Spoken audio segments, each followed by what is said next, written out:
Everybody to the regular City Council meeting of the City of Port Hueneme. Today is April 19th, 2021. I'm going to call this meeting to order. And if you could please stand and we'll recite the Pledge of Allegiance. Once we have a flag on the screen, and I'll lead, and hopefully we could all stick together. Place your hand over your heart. Ready, begin. I pledge allegiance to the flag of the United States of America and to the republic for which it stands. Welcome everybody one to the nation, regular City Council meeting of the City of Port Hueneme. Today is April 19th, 2021. liberty. I'm going to call this meeting to order. And if you could please stand. We almost have that coordinated. I'm telling you, I struggle with that every single time. We have a flag on the screen, and I'll lead the feedback. Anyways. Thank you all for coming to our regular City Council meeting. Today is April 19th and the time is 6:33. This meeting is being conducted pursuant to the provisions of Governor's Executive Order N-2920 and the orders of Ventura County Public Health Officer issued March 20th, 2020, Stay Well at Home Order. Regrettably, the City Council chambers has been closed to the public, and council members and staff are participating remotely to help play our part in minimizing the spread of COVID-19. The public was informed in advance of the meeting how to submit all public comments to our city clerk. The city clerk has compiled all submissions, and those received prior to the 5 p.m. deadline today were forwarded to the entire city council for review prior to the meeting. They will also be read into and part of the official meeting record. Madam Clerk, will you please take roll? Councilmember Hernandez. Here. Councilmember Martinez. Present. Councilmember Perez. Here. Mayor Pro Tem Rollins. Here. And Mayor Gama. Here. Tonight. Thank you so much. Tonight, our inspiration will be provided by Mayor Pro Tem Rollins. Will you please begin tonight's inspiration, sir? Thank you. My inspiration, again, features the theme of our unsung heroes of our community. These are volunteers through their long-term efforts improve the quality of life for our residents. Tonight, we recognize the Friends of Port Hueneme Library. This nonprofit group was established in 1986. Its mission is to raise funds for equipment, programs, and supplies for our local Ray Pruder Library. Their efforts are essential, especially during tough financial times, to help maintain high-quality learning and creative opportunities for our community. Over the years, these volunteers have donated countless hours conducting events that generate an average of $20,000 per year. Some of these fundraising events include the annual book sale, the holiday boutique, and the Victoria High Tea. The Victoria High Tea is an event that was established nearly 20 years ago with the efforts of Orvine Carpenter, Jim Daniels, Helen Brandt, and some other people. We are privileged today to have on Zoom the current volunteer president, Joanne Van Reenen. Her leadership has been especially challenging this year with the COVID pandemic. The Friends of the Library are truly a team effort. The following are key members of this dynamic volunteer team. They are Donna Breeze, Arlene Frazier, Bonnie Goldstein, Anna Hanley, Beverly Kelly, Joan Listman, and Kathy Penpraise. Each of these dedicated volunteers will receive a City Council Certificate of Appreciation and a Reach Hueneme Beach t-shirt for their dedication to community service. One of Reach's goals is to promote volunteerism within our city so we truly can be a friendly city by the sea. At this time, I would like to welcome Joanne Van Reenen to say a few words. Hello. I was sitting in the sun outside the Port Hueneme Library, Pruder Port Hueneme Library when it was dedicated. And I had the privilege of working there part-time, in addition to working at an engineering library on the base. The library has always had a dedicated and hardworking staff, as well as a strong Friends of the Library board. I've been on the board for 5 years, and I'm currently serving as president. Rich mentioned some of our most dedicated past and present board members. This has been a challenging year for everyone. In the past, the Friends of the Library have processed donated books and sold them for very low cost in the lobby. We intend to start doing that again when the county goes into the yellow zone, and we're headed in that direction. We also have raised money by having periodic book sales, and we are going to have our first one on June 19th from 11 to 3 outside the library. We hope you all show up to buy beach reads. You'll also see us selling books for kids and adults at the Ocean View Pavilion during the crafts fairs this summer. Other fundraising events we have our annual holiday boutique and the Victorian High Tea. We're planning on having both of those events. The tentative date for our high tea would be October 17th. We anticipate, as we say, doing these as the state opens up. And please look for announcements on the Friends Facebook page and in the library itself. We're also looking for new board members. We currently meet on Zoom once a month, but we'll be resuming in-person meetings when we can. Let the library staff know if you are interested, and they'll pass the information on to us. We also need your help with the tea and other fundraising efforts. If you decide you'd like to do that and don't want to be exactly going to board meetings, you can also let the library know that. Finally, the easiest way to support your library is to become a member. This is a membership application. It is easy. The library has a supply of these envelopes. You can join for as little as $10 for individuals or $15 for families, but we will take donations of 1,000 or 5,000, whatever you have on hand. And with membership, you receive our newsletter with information on upcoming events. Thanks for letting me tell you a little bit more about the activities of the Friends of the Library.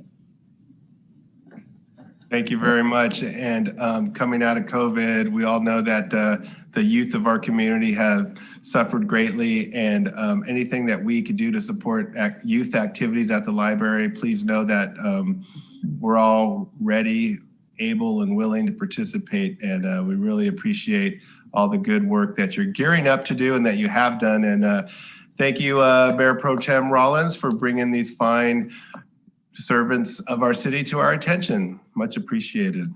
Thank you. And I think you'll be receiving a Reach t-shirt at some point in the future, right, Mr. Rollins?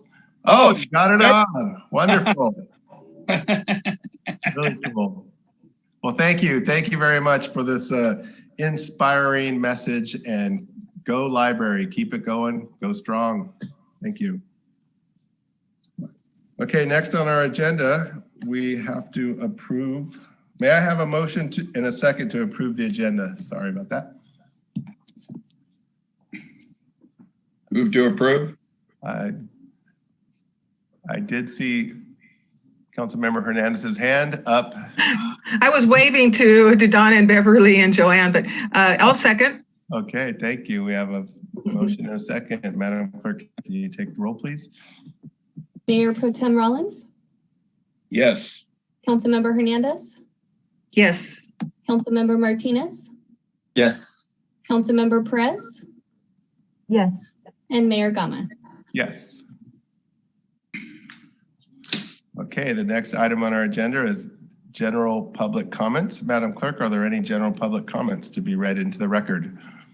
Yes, sir. We have 4 comments tonight.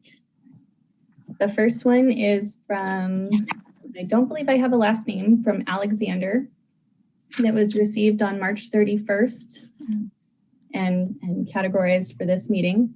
It reads, "My name is Alexander, shop at Ralph's and other chains off Channel Islands Boulevard and local restaurants and convenience stores frequently in Hueneme. Over the past years, and even more in the past few months, it's frustrated me that Ralph's and other chains has only been handing out plastic bags saying that they're unable to obtain paper bags. This makes me feel that there's a problem, that it's easier to get plastic bags than paper bags, hence creating more pollution and waste of plastic into our oceans and landfills, clearly not caring about how this impacts the environment. It's also a problem even when grocery stores have the option for paper or plastic. They only give you paper if you ask for it. Its paper should be the default bag given out at the check stand.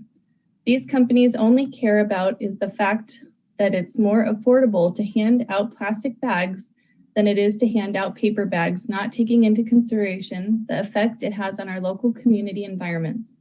Living so close to the beach and also growing up in Hawaii, I see the importance in preventing the use of plastic bags because of pudge waste and effect it has on the environment. I feel only using paper bags is super easy start to preventing the waste and polluting of plastics and landfills in our oceans. One-use plastic like bag containers and straws are terrible and should be regulated and a lot more heavily, especially for this seaside town as Port Hueneme. I was given your email address and told I should send my concerns to you, hoping it would be brought up at a future council meeting in hopes that we could get some sort of change in our community. Thank you, Alexander. The second one is from Tracy Thomas, received April 5th, and reads, to our council. As a resident of Port Hueneme, I feel it is imperative to write a letter detailing how the inconsistent, ill-conceived response to our tree plan negatively affects our community. There is no good reason to maintain trees, which are no longer viable. In fact, it has proven to be and continues to be a hazard. It is surprising and disappointing to be presented with such seemingly uninformed restrictions related to tree placement and species. The coral tree has proven to be the wrong choice for so many reasons, yet even when these trees are falling on cars and sidewalks and ruining our utility lines, they are somehow still recommended as a replacement tree. It's confusing, to put it mildly. At this time, the city is not providing the most stellar example of the remove and replace policy. One does not have to walk far to see holes filled in with cement, stumps which have not been ground down, and no new trees. However, as a community, we are striving to make our landscape more beautiful and have developed a replacement plan in conjunction with an arborist, complete with appropriate species and placement. It is my understanding that the city does not have an arborist, yet we're able to require a modification of our plan based on the opinion of some with no background or professional knowledge of trees. This is quite odd. We want our property values to go up and supported the continued growth of our community and our city. We believe our city is like no other, an incredible jewel on the coast. Due to inappropriate removal and no replacement by our neighborhood community, we have been left with nuisance views of a neighboring RV storage lot and graffiti-ridden wall. We were told this won't be a problem when the trees are replaced. However, there is no way to plant a new tree where an enormous root structure remains. The bottom line is there's no feasible plan to hide this eyesore, even in the distant future. Unless we are given permission to plant replacement trees along the wall, the blight remains. To ask us to put another coral tree in the same spot as one that was just removed is absurd. Thank you for your time. Tracy Thomas, Surfside 4. The third comment is from Kathy Stolken, and it was received on Monday, April 12th, and it reads, Dear City employees and elected officials, I first logged a complaint on March 2nd, 2020, and then again on November 2nd, 2020. This is my third complaint regarding early morning noise made by a leaf blower and street sweeper in parking lot E in Port Hueneme. Again on Friday, April 9th, 2021 at 5:15 a.m., I was awoken by a leaf blower followed by a street sweeper continuing until 5:45 a.m. This noise echoes and is unabated by the still of the morning. City Ordinance number 3430, noise zones, exterior noise level zone 2, residential properties 7 a.m. to 10 p.m. She was referencing a city ordinance. I was previously informed this is the contractor that is authorized by contract to perform this task between the hours of 2 o'clock and 6 o'clock a.m. I'm a real estate broker. This schedule is appropriate for commercial shopping centers, not an upscale residential beach community. This practice is clearly a violation of Port Hueneme City Ordinance 3430. I received a response from Mr. Perez, Deputy City Manager, after my March 2nd, 2020 complaint. He communicated the justification for sweeping Lot E, which is not at issue. The issue is the time at which it's done. His dismissive response states the noise ordinance has thresholds and exemptions. My understanding is that the street sweeper meets the criteria. There is no reasonable or logical exemption for street sweeping or leaf blower to operate before 7 a.m. in a residential neighborhood other than to meet the convenience schedule of the contractor vendor. I am very upset that I have to address the same problem. Please respond as to what will be done to rectify this blatant code violation affecting our right to peace and quiet in this residential neighborhood. Respectfully, Kathy Stolken. The final public comment was received from Juliet Rodriguez today and reads, concern. In response to a dog biting incident that took place at our beach recently, the Port Hueneme Police Department issued a reminder to residents that no dogs are allowed on the sand at the beach. While this was made clear to all, nothing was done to make the community feel any safer from any future dog bite incidents, nor was the severity of the recent dog bite incident revealed. The public service announcement had no mention of any police enforcement, and dogs continue to use the beach. One councilwoman, active on Facebook, conveyed that our police force only had a few officers out and went so far on Facebook as to suggest the community residents create a citizens neighborhood committee to enforce the No Dogs on the Beach municipal code. Seriously? It's one thing for citizens to be encouraged to report something they see, but to encourage inexperienced vigilantes to do the work that our alleged highest paying police department in our county should be doing is one risk management liability waiting to happen. Still, I took Councilwoman's suggestion to heart, and on April 11th went on my regular beach walk. Coming towards me on the sidewalk was a man with 3 dogs, preparing to unleash them on the beach. I said, "Sir, there are no dogs allowed on the beach." He ignored me.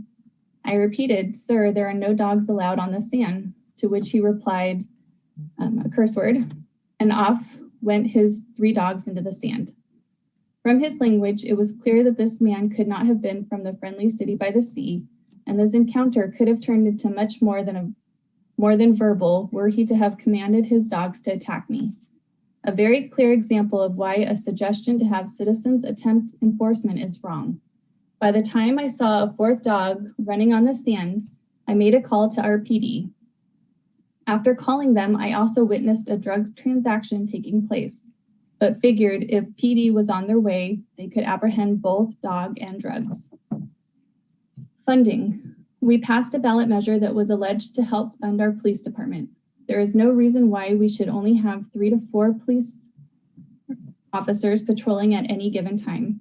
I love our PD, but it's time for our officers' rein in selling badges and trying to raise money for noble causes and return to the work that the community is paying them to do, which is protect its residents. Suggestion. At one time, there was a storefront at the shopping center used as a remote police station. Why not use one of these existing lifeguard structures to house 1 or 2 officers to provide a much needed presence for citizens reporting and for addressing enforcement issues? Whether it is dogs running on the beach or drugs being sold, used, our community needs our police force to step up. And that concludes the public comments submitted.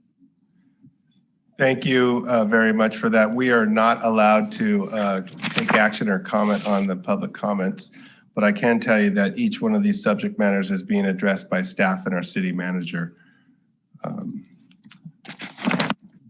We're going to move on to presentations.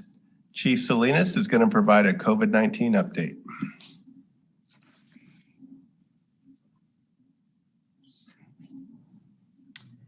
Let me see if I can share my screen, and I don't have host privileges, and there it is.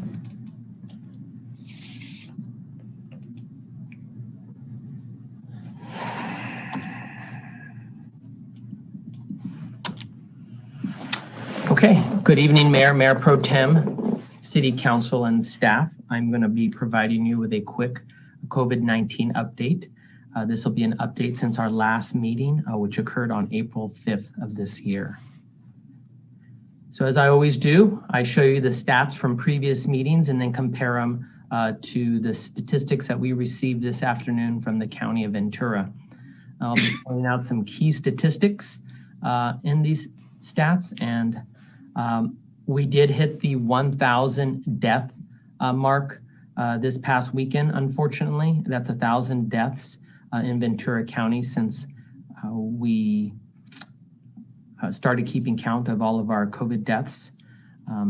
Thus far, we've had 27 in the city of Port Hueneme during this time period, which averages out to about 2 a month. One of the key statistics also that I'd like to show everyone is that our active case count continues to go down. Back in mid-March, it was 28. The last meeting, it was 12. And now there's only 8 active cases in the city of Port Hueneme from a previous high of 551 cases. So this is some key metrics that I presented to council on March 12th. Again, it shows us in the purple category with an average case rate of 9.1 cases per 100,000 people. This quickly changed a month later on April 5th at our last meeting down to 3.9 in the orange category, even skipping the red category altogether. And then now this meeting, as you can see, we're down to 2.8 cases per 100,000 people. And we're both in the orange and yellow category across key metrics. And then the 4 key metrics on the bottom, as you can see, we're in the green level. And that's the color the county uses, which means is that we're meeting our goals. And again, another key statistic is that our ICU bed availability is 38.1%. So we are on target and we are doing extremely well as a county right now. So let's talk about vaccinations. At our last meeting, 43.8% of our county had their first dose of vaccinations. That's anyone over the age of 16 years of age.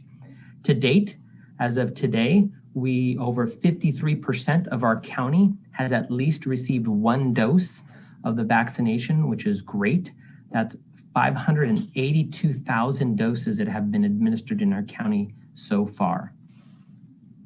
So as we see that increase, I assure you that our COVID rate is going to continue to decrease as it has been over the last couple of months. Something that was recently released over the last couple of days. Now, everyone over the age of 16 is eligible to receive a COVID vaccine. They can do that by going to myturn.ca.gov or calling the number listed here. I went on there myself today. I had a hard time finding an appointment or scheduling anything for that matter. It appeared the system was offline, but if you went to a different county, it appeared that everything was working. So I'm trying to figure out what's happening exactly there. And so with that, also something that we are adjusting to is the state is now allowing people who have been completely vaccinated to participate in certain activities, specifically indoor activities. This specifically applies here to the Port Hueneme Police Department, and that's spending time with other fully vaccinated people, including indoors, without wearing masks or physical distancing is allowed. So with a majority of the police department fully vaccinated, out of the 33 people we have here, 5 did not get vaccinated. 3 actually, of the 5, actually had the actual COVID virus, and 2 are choosing to voluntarily not take the virus or take the vaccine. And so with that information, all employees within the Port Hueneme Police Department are not mandated to wear a mask. They will still be mandated to wear a mask when making contact with the public or out completing their public duties. Here's a special date that I wanted to point out to everyone as presented by the governor a couple of weeks ago. That is our target date there, June 15th, for the state of California to fully reopen. We expect that to still occur, and we're still on course to meet that goal. That really plays well for what we're trying to accomplish here in the city of Port Hueneme, especially with the upcoming Hueneme Beach Festival in the month of August. So with that, that concludes my COVID presentation. If anyone has any questions, I'd be more than happy to answer them. I have a question. Thank you for the update. I'm really excited to see us moving in the right direction. I'm sure everybody is. So it's my understanding, Chief, that we are going to come back into council chambers, I believe on June 4th. Is that our target date? I believe City Manager Rick Connors could answer that question. I'm not sure if there's any other plans in the works. Yes, thank you, Mayor, for the question. That is when a certain construction remodel events are scheduled to, but there are additional ones in the entrance, including ADA doors, which will extend that period. There's no planned reopening yet to return to chamber at this time. Is that something that we could discuss perhaps? Maybe we could have an alternative, or because I do know a lot of people are wanting to participate in our council meetings, and it's just been such a long time. Perhaps we could discuss it more fuller at some point in time. Mayor Pro Tem Rollins has a question.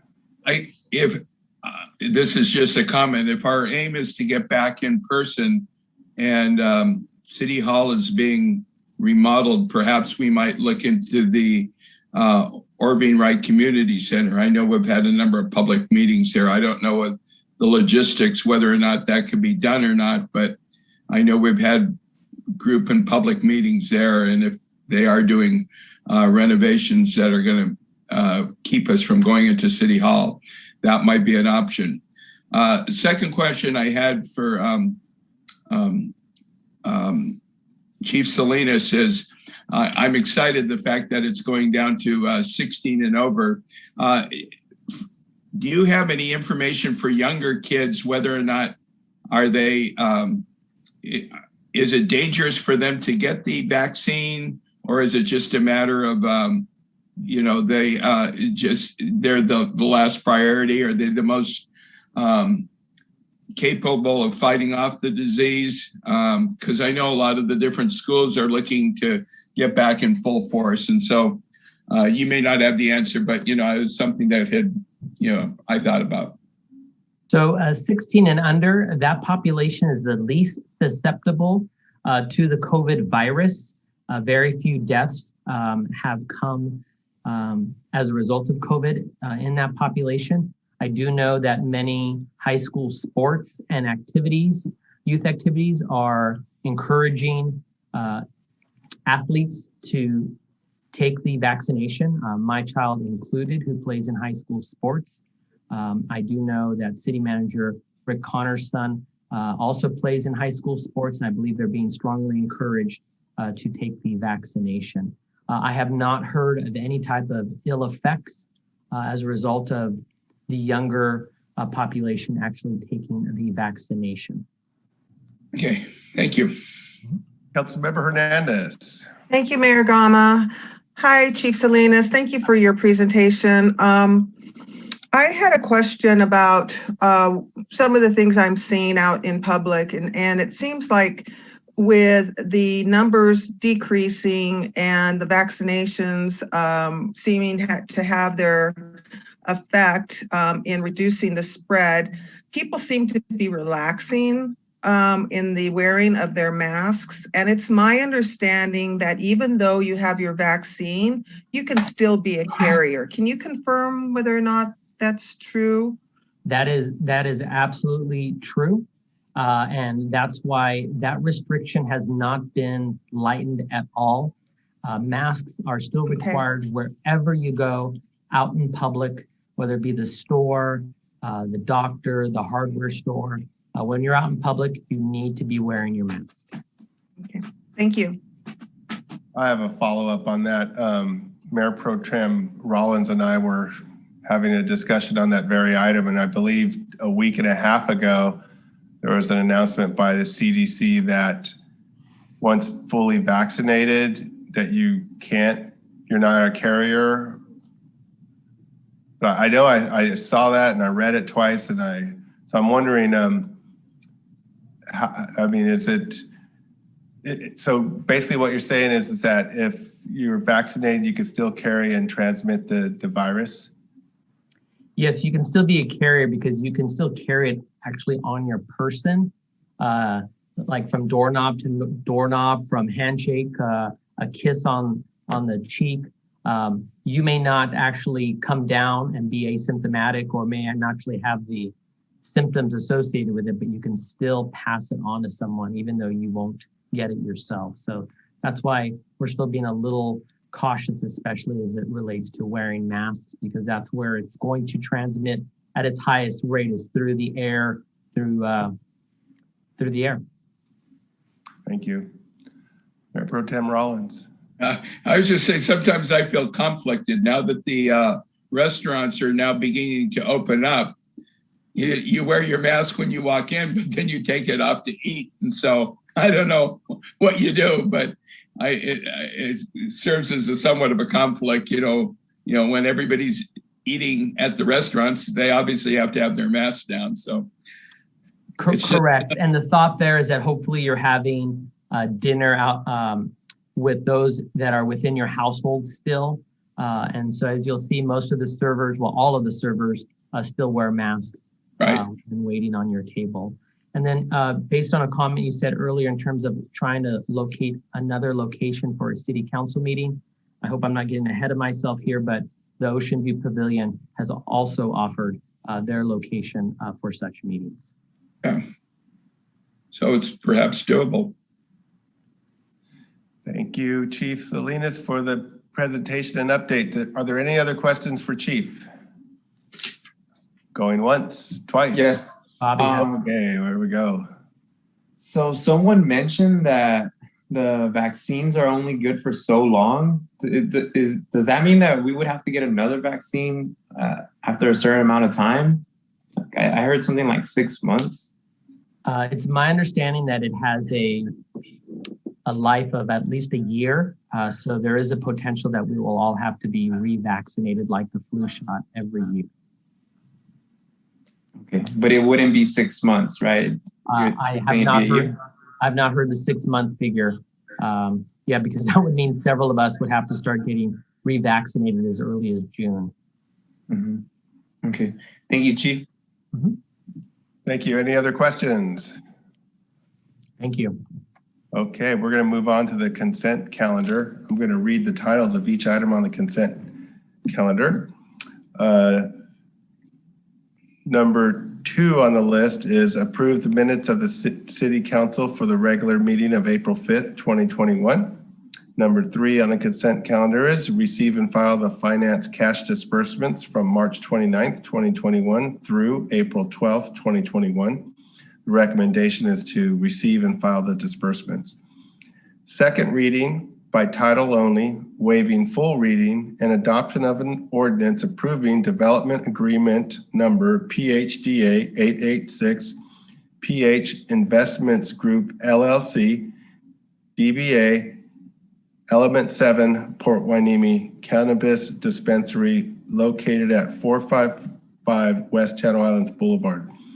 The recommendation is to read by title only, waiving a full reading of the ordinance, and adopt the proposed ordinance approving development agreement number PHDA 886 for PH Investment Group LLC, DBA Element 7 Port Hueneme Cannabis Dispensary located at 455 West Channel Islands Boulevard. Consent item number 5, support for AB 225, Gray Gallagher Patterson, Department of Consumer Affairs, Boards Veterans Military Spouses Licenses. Recommendation is to authorize the mayor to execute the AB 225 support letter on behalf of the City Council. Consent item number 6, authorization to award contract to J&H Engineering General Contractors Incorporated for the resurfacing of Ventura Road.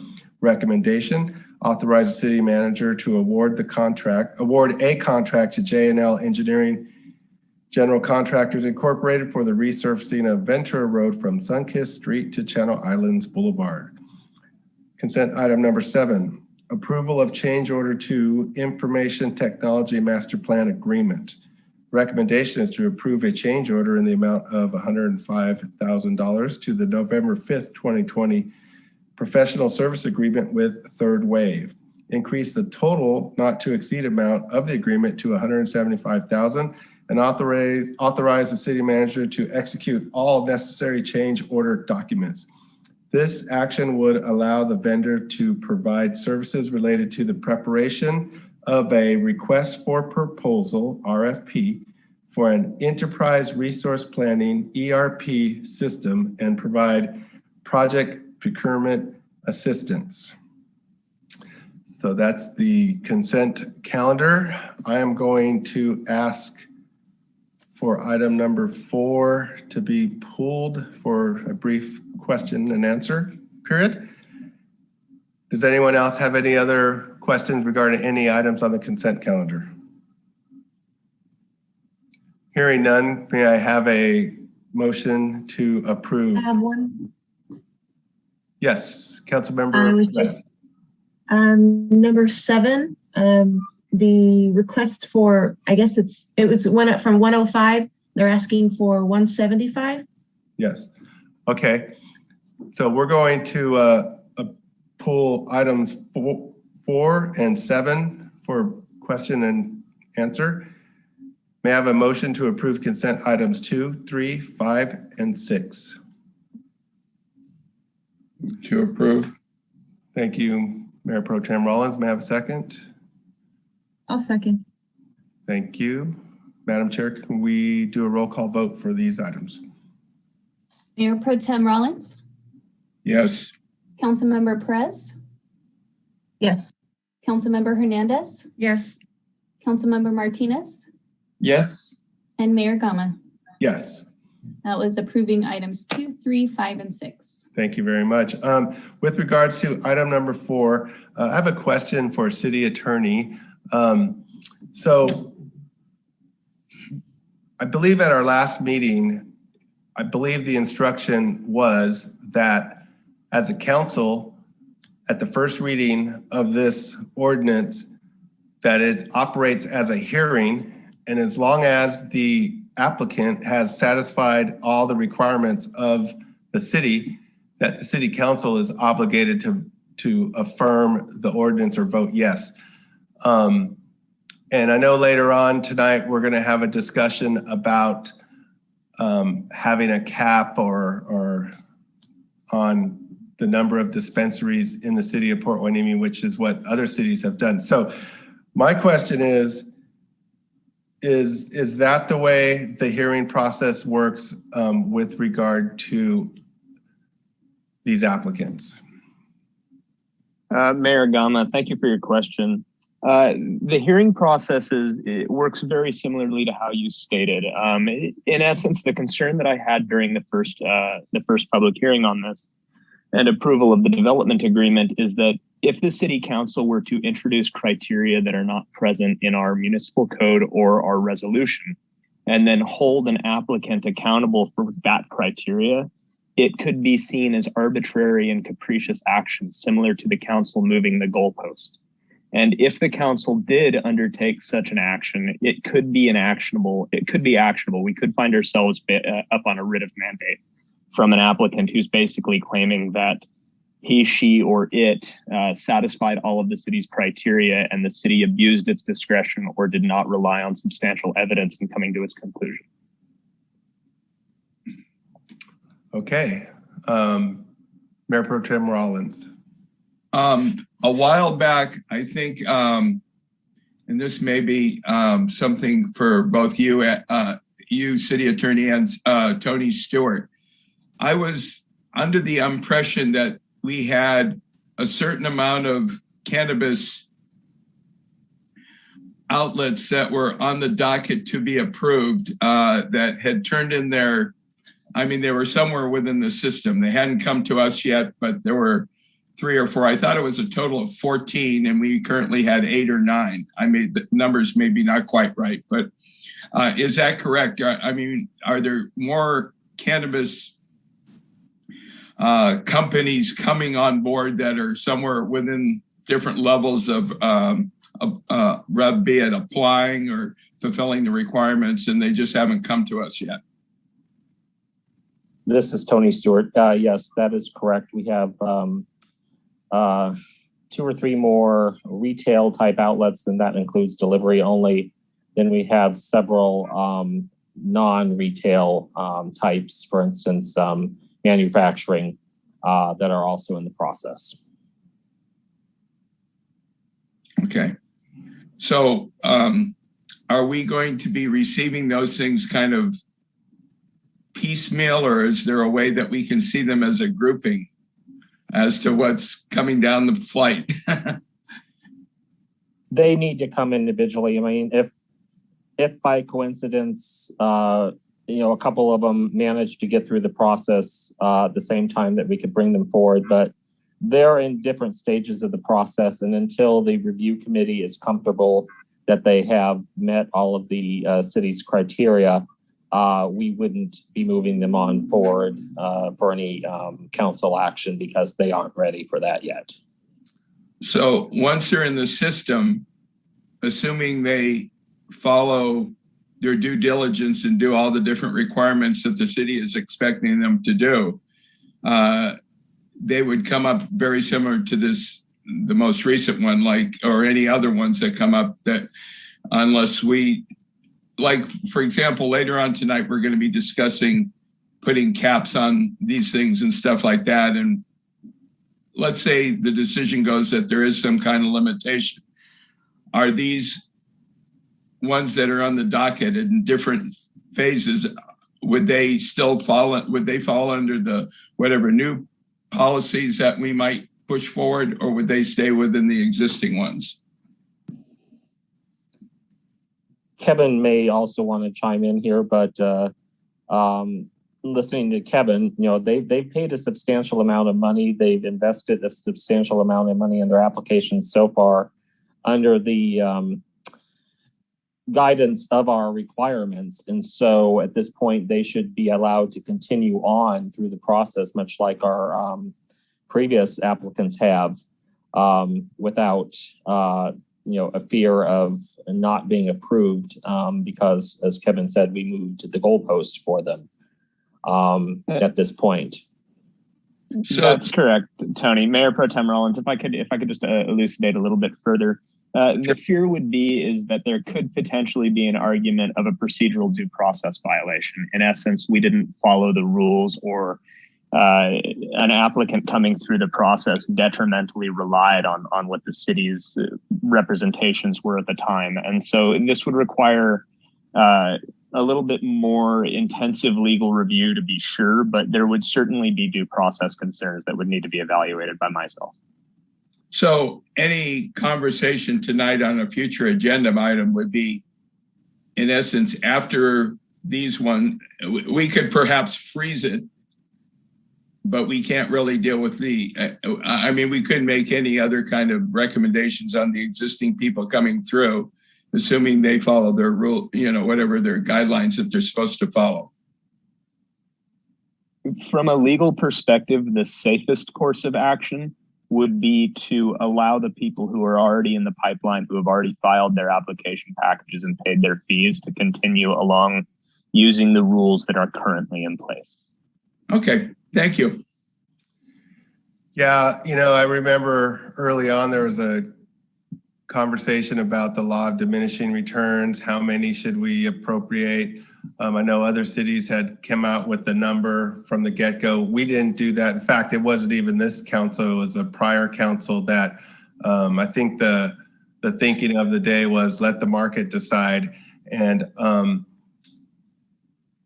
I am of the opinion that we have enough dispensaries. However, I think what I'm hearing is if I vote no because I've decided that we have enough's enough, that's not a valid reason.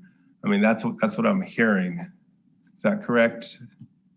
Mayor Gama, that would be correct with respect to this specific agenda item, considering the fact that the city does not have any rules in place regarding a cap or a quota or anything relating to density of cannabis dispensaries within the city. To add such a standard now during a second reading would, in essence, be moving the goalpost a considerable bit.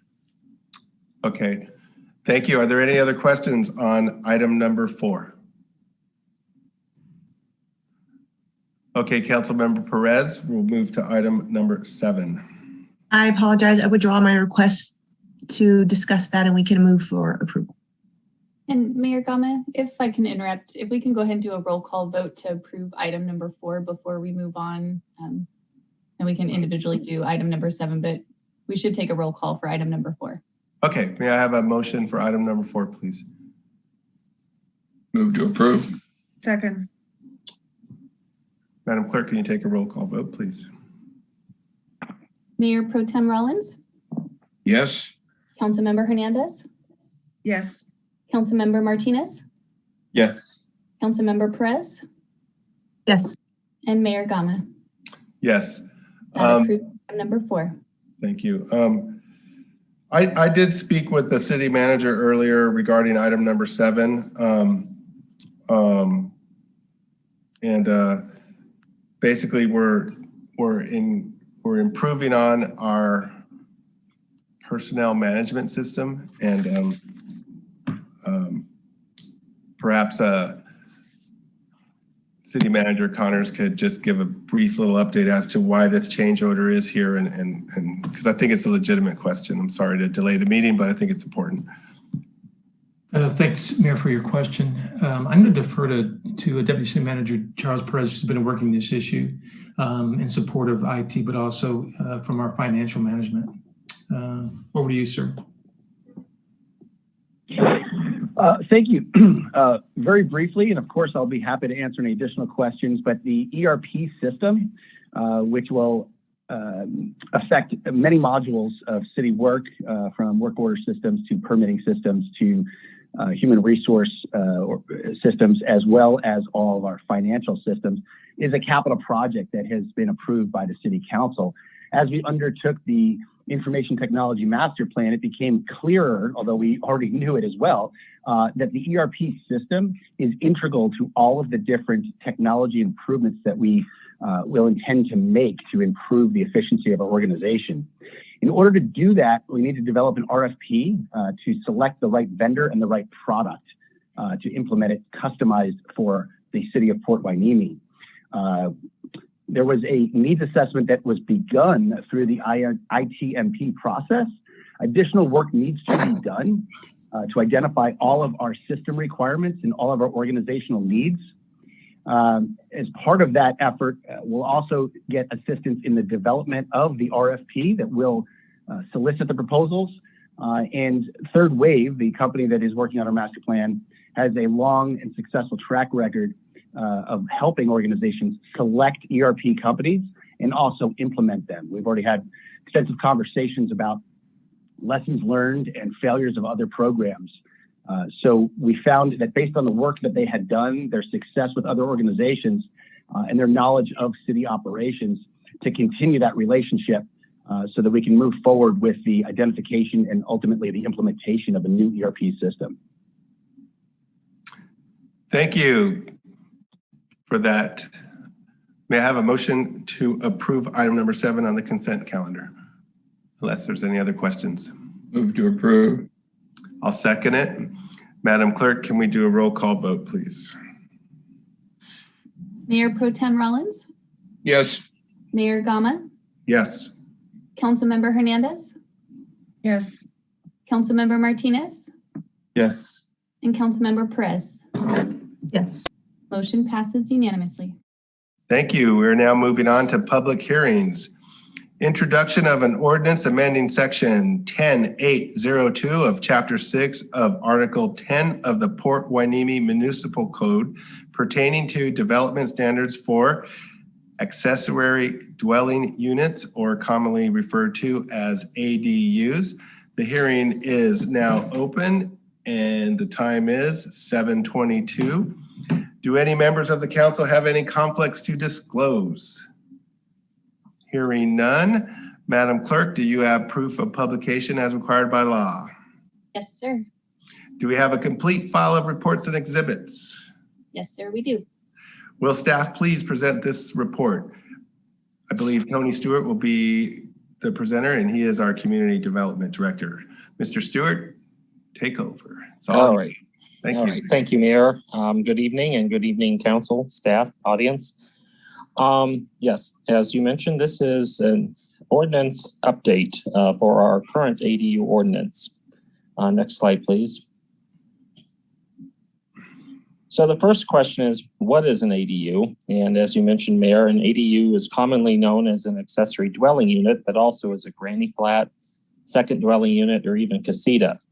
There's also what they call a junior ADU, and that's an ADU that is constructed entirely within the confines of a primary residence, but which has its own entrance, bathroom, and small kitchen facility. ADUs can also be constructed as additions to the primary residence, as garage conversions, which are the most typical, or as separate structures. The one good thing about ADUs that we can mention here is that they do count towards meeting the city's regional housing needs numbers. And as you're aware, we have an upcoming number of 125 new units, and so ADUs do count towards those. Next slide, please. So I won't go into all this detail, but the state basically has determined that ADUs are a great way to help solve our housing shortage problems. The thing is that ADUs, or at least current law with the state, has basically preempted local laws, including those of a charter city such as ours, with regard to typical development standards for new housing, such as parking, setbacks, lot coverage, density, building heights, and ADU size limitations. Next slide, please. So it's important that a city either have a current ADU ordinance, one that's actually been approved by the state's Department of Housing and Community Development, or HCD. Otherwise, the state's regulations will apply. And like I said, there's not a whole lot of flexibility the state will give to cities at this point. But where we have a tiny bit of flexibility, and why it's important to have our own ADU ordinance, is that for ADUs that come in over 800 square feet, you can continue to have a minimum lot size. In this case, in Hueneme, it is 6,000 square feet. We can also limit, to some extent, the maximum ADU size of 850 square feet for one bedroom or less, and 1,000 square feet for more than one bedroom. This is versus the 1,200 square foot maximum that the state would otherwise allow. And in the case of our city, because of the way it's built out, it helps ensure that ADUs stay subordinate to the primary residence as much as possible. And it also better fits into some of our smaller lots here in the city. The other thing, it was approved back in 2019 when we last updated our ADU ordinance, and hopefully it will again, is that we have an affordable housing agreement requirement for ADUs, and that is in place to ensure that our low-income RHNA numbers are being met. So as I mentioned, our last update was in 2019, but the state has changed ADU law since then. And so at this point, we need to update our requirements to make sure that we can continue to have our own ordinance in play as opposed to the state's. So not going into all the details of our current ordinances, there's parking requirements, setbacks and whatnot. What has changed over the current ordinance is what I'll discuss next here. So next slide, please. So first we added some definitions. For instance, we didn't have one for our junior accessory dwelling unit. And that again is to bring us into compliance with state regulations. Second, our current ordinance only allows ADUs in the R1 or single family zone. However, state law requires that any zone that allows a single family home to be built within it has to also allow ADUs. So in that case, all of our residential zones, R2, R3, R4, and R5, all currently allow single family homes as a land use. And therefore, we need to change our ordinance to allow ADUs in those zones as well. And next slide, please. So currently our ordinance has a requirement that we have a minimum lot size of 6,000 square feet. However, state law has a state exception ADU is what they call it, which means that no matter what size the lot is, no matter what the setbacks are or whatnot, a person has to be allowed to construct an ADU that is at least 800 square feet in area. Now, any ADU above 800 square feet is subject to our local laws. But in this case, we do have to now allow ADUs of up to 800 square feet on lots that are non-conforming, so to speak, 6,000, well, less than 6,000 square feet. So we made that change to the code. And next slide, please.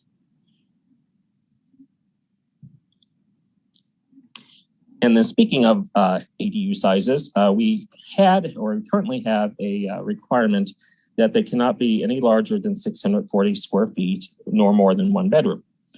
However, state law preempts that now. And so as I mentioned earlier, our new requirements will be consistent with state law and allow the floor area of an attached ADU or detached even, to be a maximum of 850 square feet for up to one bedroom and up to 1,000 square feet if it's larger than one bedroom. We cannot limit the number of bedrooms in an ADU at this point. So again, we made that change, but like I said, what makes us a little bit unique is that we don't go up to the 1,200 square foot maximum that the state does. Next slide, please.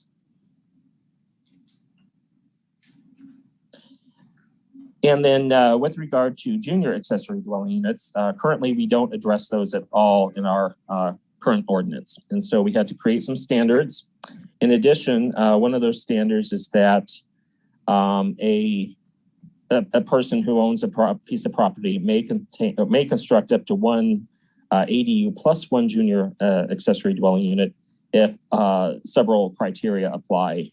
And that would be expansion size, that there's exterior access, side and rear setbacks are sufficient fire and safety, and that the junior ADU complies with all of the state government codes. And then for detached, the total area shall not exceed 800 square feet, 4-foot side and rear setbacks shall be maintained, and a maximum 16-foot height shall be maintained. That's just slightly over our normal 15-foot height for an accessory structure. Next slide, please. We also don't have any standards for multifamily, ADUs on multifamily properties. And then the state has, again, preempted us and has some allowances now. So basically, we had to create some new standards. These are completely consistent with the states. They don't go above and beyond.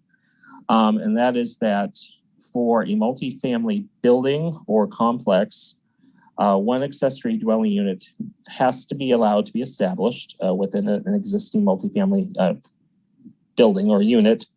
And that up to the maximum number of accessory dwelling units that equal the 25% of the number of existing dwellings in the structure have to be allowed. So for instance, if you have an 80 unit complex, we have to potentially allow up to 20 ADUs, which would be 25% of that 80 units.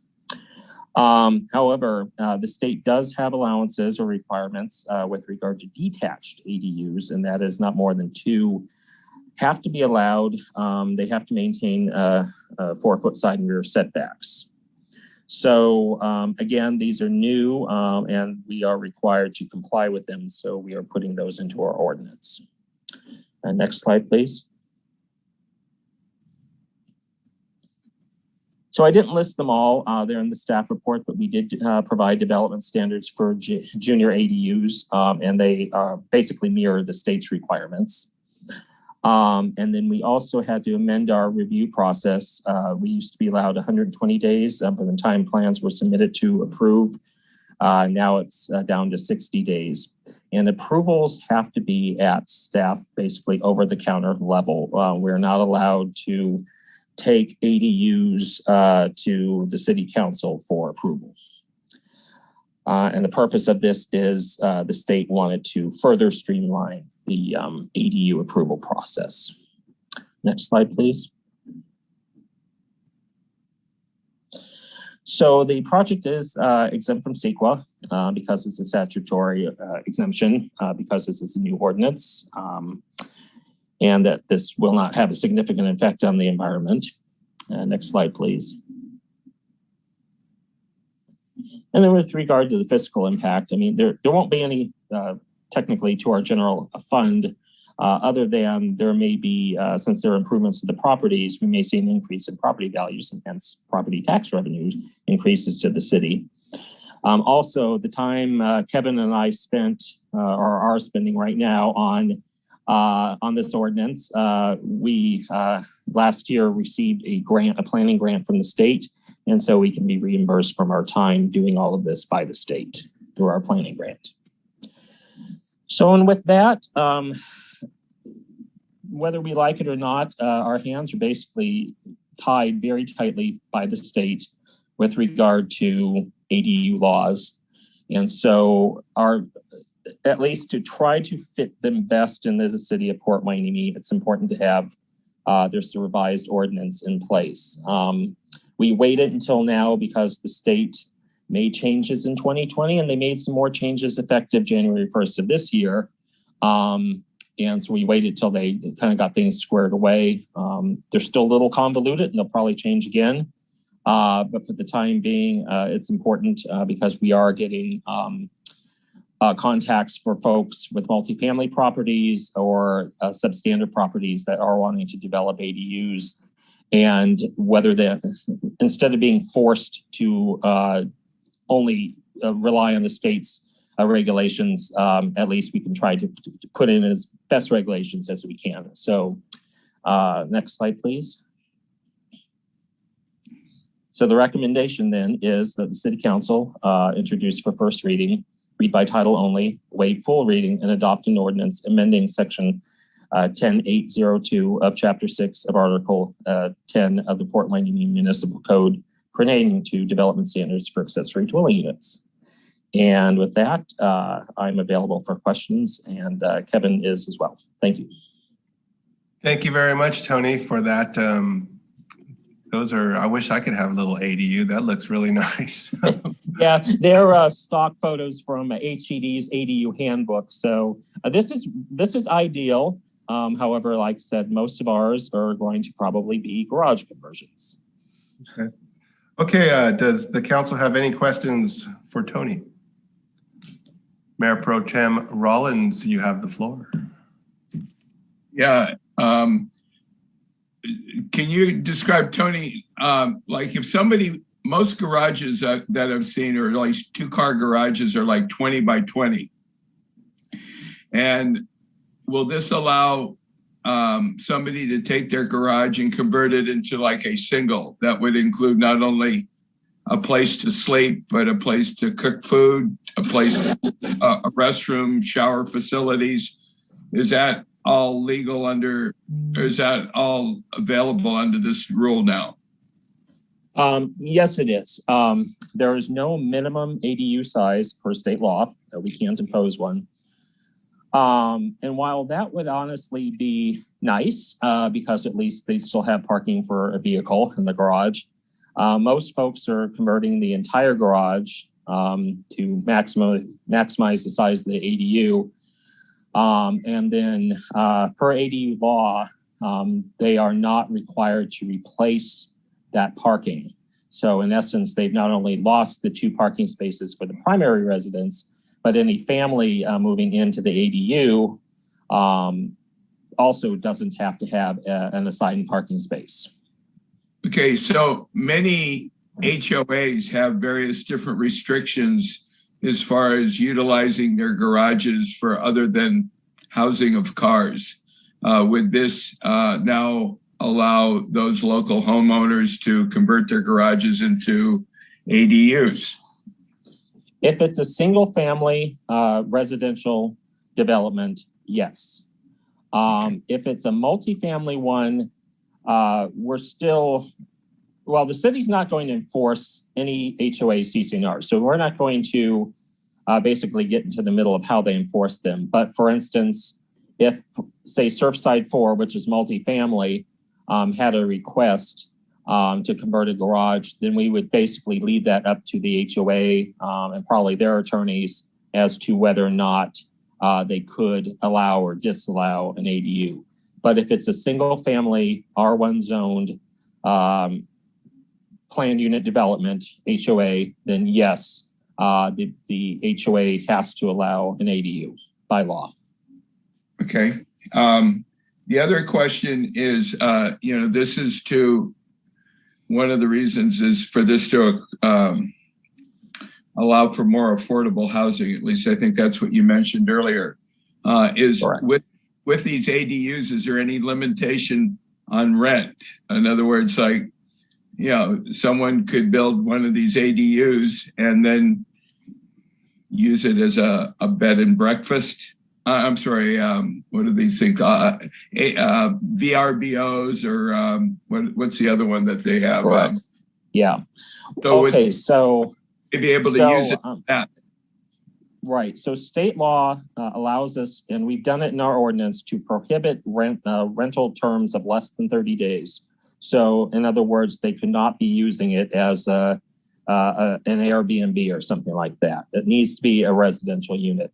And as I mentioned, one of the things that makes our ordinance unique, and hopefully it flies this time around like it did last time, is that we do require an affordable housing agreement, which requires that the rents be maintained at low or very low income levels to assure that these are functioning as affordable housing units. Okay. And the only other question I had was like on multifamily units, what's the difference between adding an ADU or just adding more apartments to a multifamily unit? I don't understand quite the difference, Well, if somebody was coming in and just adding apartments, they would be required to, and it's a technical term, but if they were not actually applying for an ADU, but they were just asking to add units, then they would be subject to all of our development standards, setbacks, lot coverage, landscaping, and of course, parking. ADUs, though, are exempt from all of the above, basically. So, and normally what they'll be doing is they'll be coming in and either putting a junior ADU into an existing unit, or they could build up to 2 detached ADUs, but none of them would be required to add additional parking. So in essence, it'd be like another apartment, right? Without the additional parking, correct. Without all the restrictions of building new apartments. Right. Okay. Any other questions for Mr. Stewart? Councilmember Martinez. Yes, thank you, Mayor Gama. What are the main changes that are required to convert a garage to an ADU? Does it have to have a bathroom? Does it have to have a certain type of floor? What are the main ones that stand out? Primarily, they have to have a separate entrance. They can't be entered in from the primary residence. They do have to have a bathroom. They do have to have a kitchen.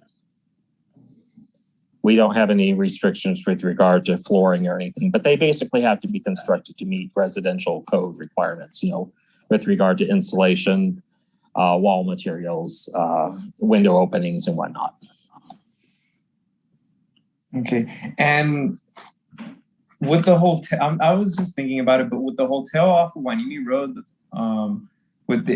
would they be able to convert all of those rooms into, I guess, ADUs? Probably not all of them. We'd have to do a unit count. Right now, they're looking at going from 82 hotel rooms to 65 efficiency apartment units. But even then, they'll be asking, if they ever get to you, they'll be asking for quite a few concessions with regard to parking and whatnot. But so they're already sort of in kind of like a hybrid mode, similar to this, but with a different approach. Which one is that? Thank you, Councilmember Martinez. Councilmember Hernandez. Thank you, Mayor Gama. Thank you, Tony, for Mr. Stewart, for your presentation. It was very interesting. I remember the presentation from last year when we were introducing this concept of ADUs. I'm wondering if you know how many applications we can actually expect and what kind of difference do you think it's going to make in our RENA numbers? That's an excellent question. And unfortunately, I don't know. They are coming in more frequently at this point. I'd expect that we probably average, I'd say at least 2 a month coming in, possibly more. Especially, like I said, we've had a couple folks who own multifamily properties that are now interested. And so that would probably bring in multiple ADUs per application. So it'll have a nice little impact, I think, on our RENA numbers. Probably, hopefully at least get us halfway through our, if not further, through our low and very low income requirements. Okay. All right. Thank you. Any other questions for Mr. Stewart? Yes, Tony. I was wondering, I might have missed it. How much is the permit to apply for this? And do they have to pay a certain fee first, and then if they get the permit, do they have to pay another fee, or do they only pay if they get the permit? I'm not sure exactly what the planning fee is. It's fairly minimal. The primary fees would be from the building permit, plan check and building permitting. And even that's going to be fairly minimal because these are low cost to construct, which is the whole point of an ADU, that they're a lot cheaper to construct than a full unit or residence. So you're still not looking at, I don't want to throw out a ballpark there, but it's still not going to be a very large amount. And then depending on the size of the unit, if it's 800 square feet or smaller, then we cannot charge any impact fees such as water or sewer hookups because they're basically considered similar to room additions. Schools can still charge their fees, but for the most part, the fees that the city charges are fairly low, especially considering or compared to new construction. So when you say low, do you mean like $10, $100, $1,000? It would probably be in the hundreds to low thousands when all was said and done. And again, it depends on the valuation of the project. Okay. All right. Thank you, Tony. Thank you. Are there any other questions for Tony? Excuse me, Mr. Stewart, I apologize. Okay, at this time, are there any public comments received on this matter? No, sir. Okay. Staff, do you have any further comments? I do not. Thank you. If there's no further discussion, we'll close the public hearing, the time being 7:46 p.m. We have before us a recommendation. The recommendation is to introduce for the first reading, read by title only, waive full reading, and ordinance amending section 10802 of chapter 6 of article 10 of the Port Hueneme Municipal Code pertaining to development standards for accessory dwelling units. May I have a motion, please? I'll make a motion to approve. Thank you. And a second? I'll second. Thank you. Madam Clerk, may we have a roll call vote, please? I think we may have had a bit of a tie on that one as well, but I got Councilmember Hernandez for the first motion. Yes. And I got Councilmember Perez for the second. So I'll go ahead and read it in that order. Councilmember Hernandez? Yes. Councilmember Perez? Yes. Councilmember Martinez? Yes. Mayor Pro Tem Rollins? I'm going to say yes with a caveat just to make one more comment, and that is that in a number of places right now with parking at a premium because of street sweeping, I know when I went and visited a couple communities, the entire streets are closed for street sweeping, and the residents are told to now park in their garages or in their parking lots. But as you add more with this state law, I just want people to be aware that it's going to be affecting the parking at a lot of these places where a lot of apartments and places don't have a place to park right now. So, but yes, we got to go along with state rules. Thank you, sir. And Mayor Gama? Yes. Motion passes unanimously. Tony, before you leave, are you still there? I'm still here. I've got to hear out this cannabis thing anyway, so I'll be here. Okay, well, I just wanted to, on behalf of the entire City Council, express our deepest sympathies for your recent loss of your mother. We appreciate you, and we know that that's a difficult time, but on behalf of all of us, I just want to wish you well and let you know that we have been and we continue to think about you. All right, well, thank you very much. It's much appreciated. Thank you. Okay, we're moving on to business items. Number 9, cannabis review and discussion of policy options related to retail cannabis activity in the city of Port Hueneme. Chief Salinas will provide a report. Are you ready to go, Chief?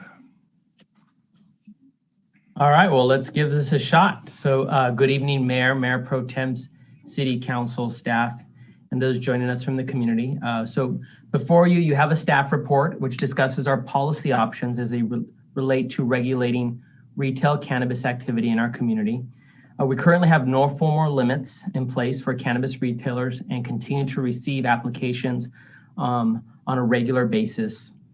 In 2017, when City Council had the opportunity to apply specific limits within our jurisdiction during our city ordinance and resolution process, it was decided that the limited commercial space in Port Hueneme would create its own self-regulation, and the quote market or cannabis competition would help dictate our retail cannabis environment. But since then, we've had cannabis operators actually buy buildings to adjust to the limited space in our city. In fact, one building has 3 active cannabis businesses while another has 5. We currently have 11 licensed retailers in our city with 3 additional retailers in the process. We conducted a workshop on this on January 13th to seek some direction from council and to help limit or regulate retailers in Port Hueneme because we cannot do this without council approval. At the conclusion of the workshop, direction was given to return with a SWOT analysis on cannabis to evaluate its progress and sustainability, and to look closer at to formalizing it through either some cap limit or a moratorium. And so I'm going to put up the SWOT analysis up on the screen for everyone. Let's see if I can do this.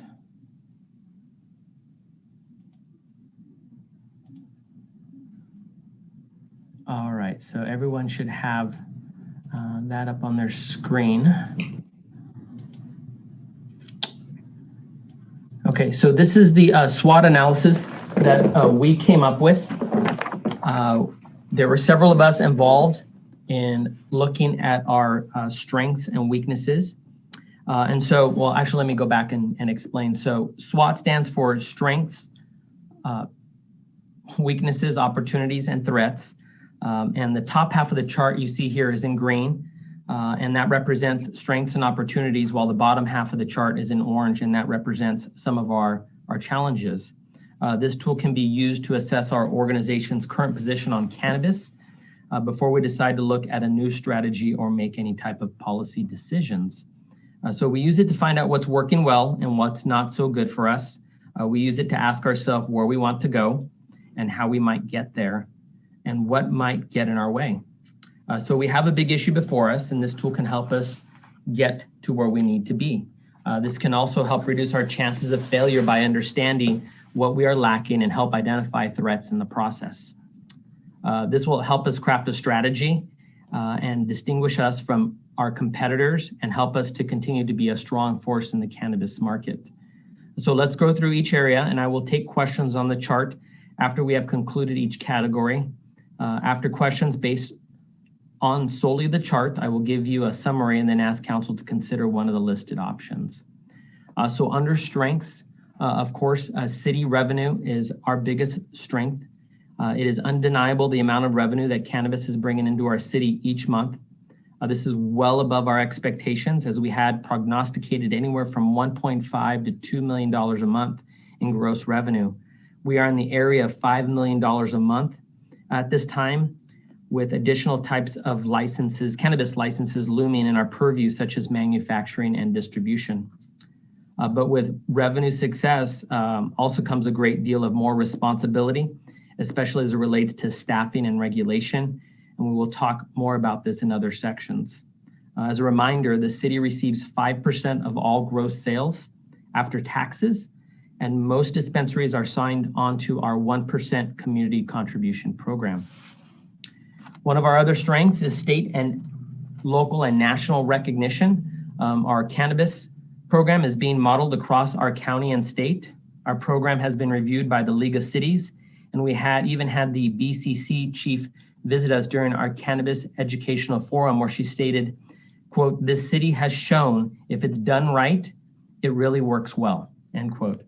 So we have started several programs here in our city, including our community contribution program, which is now being used by Oxnard and will be used by the city of Ventura. We also started a responsible cannabis server program, which is a 4-hour program which certifies that all cannabis servers in Port Hueneme have been trained in specific areas. I've always said that the greatest form of flattery or recognition is when someone copies the way we do business, and there are many across the state that are doing just that. Community support, number 3. The only complaint on record that I recall from any of our dispensaries is trash in the alley. Many detractors from the outset have become vocal supporters of our cannabis program, as we have had busted a majority of the myths associated with what happens when cannabis comes to your neighborhood. What Emerald Perspective has done in a primarily residential neighborhood is a clear example of this. So we'll move down to job creation. The cannabis industry in Port Hueneme has created 275 jobs for our Ventura County community, with about 30 cannabis employees from the city of Port Hueneme. People may say that's not a lot, but remember, these jobs are very specific, and cannabis is not for everyone. So we talked about community benefits earlier, and then diversity. We have many different types of cannabis retailers. We also have many different types of licenses here that we are allowing, which include retailers, delivery, manufacturing and distribution, micro businesses, cultivation and testing. We also have a diverse portfolio in regards to licenses as they relate to our cannabis owners. We have one of the only female-owned dispensaries in the state. And while we don't have a local equity program, a majority of our owners are from Ventura County, which has proven to be a valuable component of our program. So let's talk about opportunity category under business expansion. We continue to expand in other areas of cannabis, such as manufacturing and distribution. We're not just stuck on retailers or delivery for that matter. We even have 1 licensed cultivation facility and 3 micro businesses. We aren't all in with just retail, and this will prove positive when Oxnard and Ventura come online.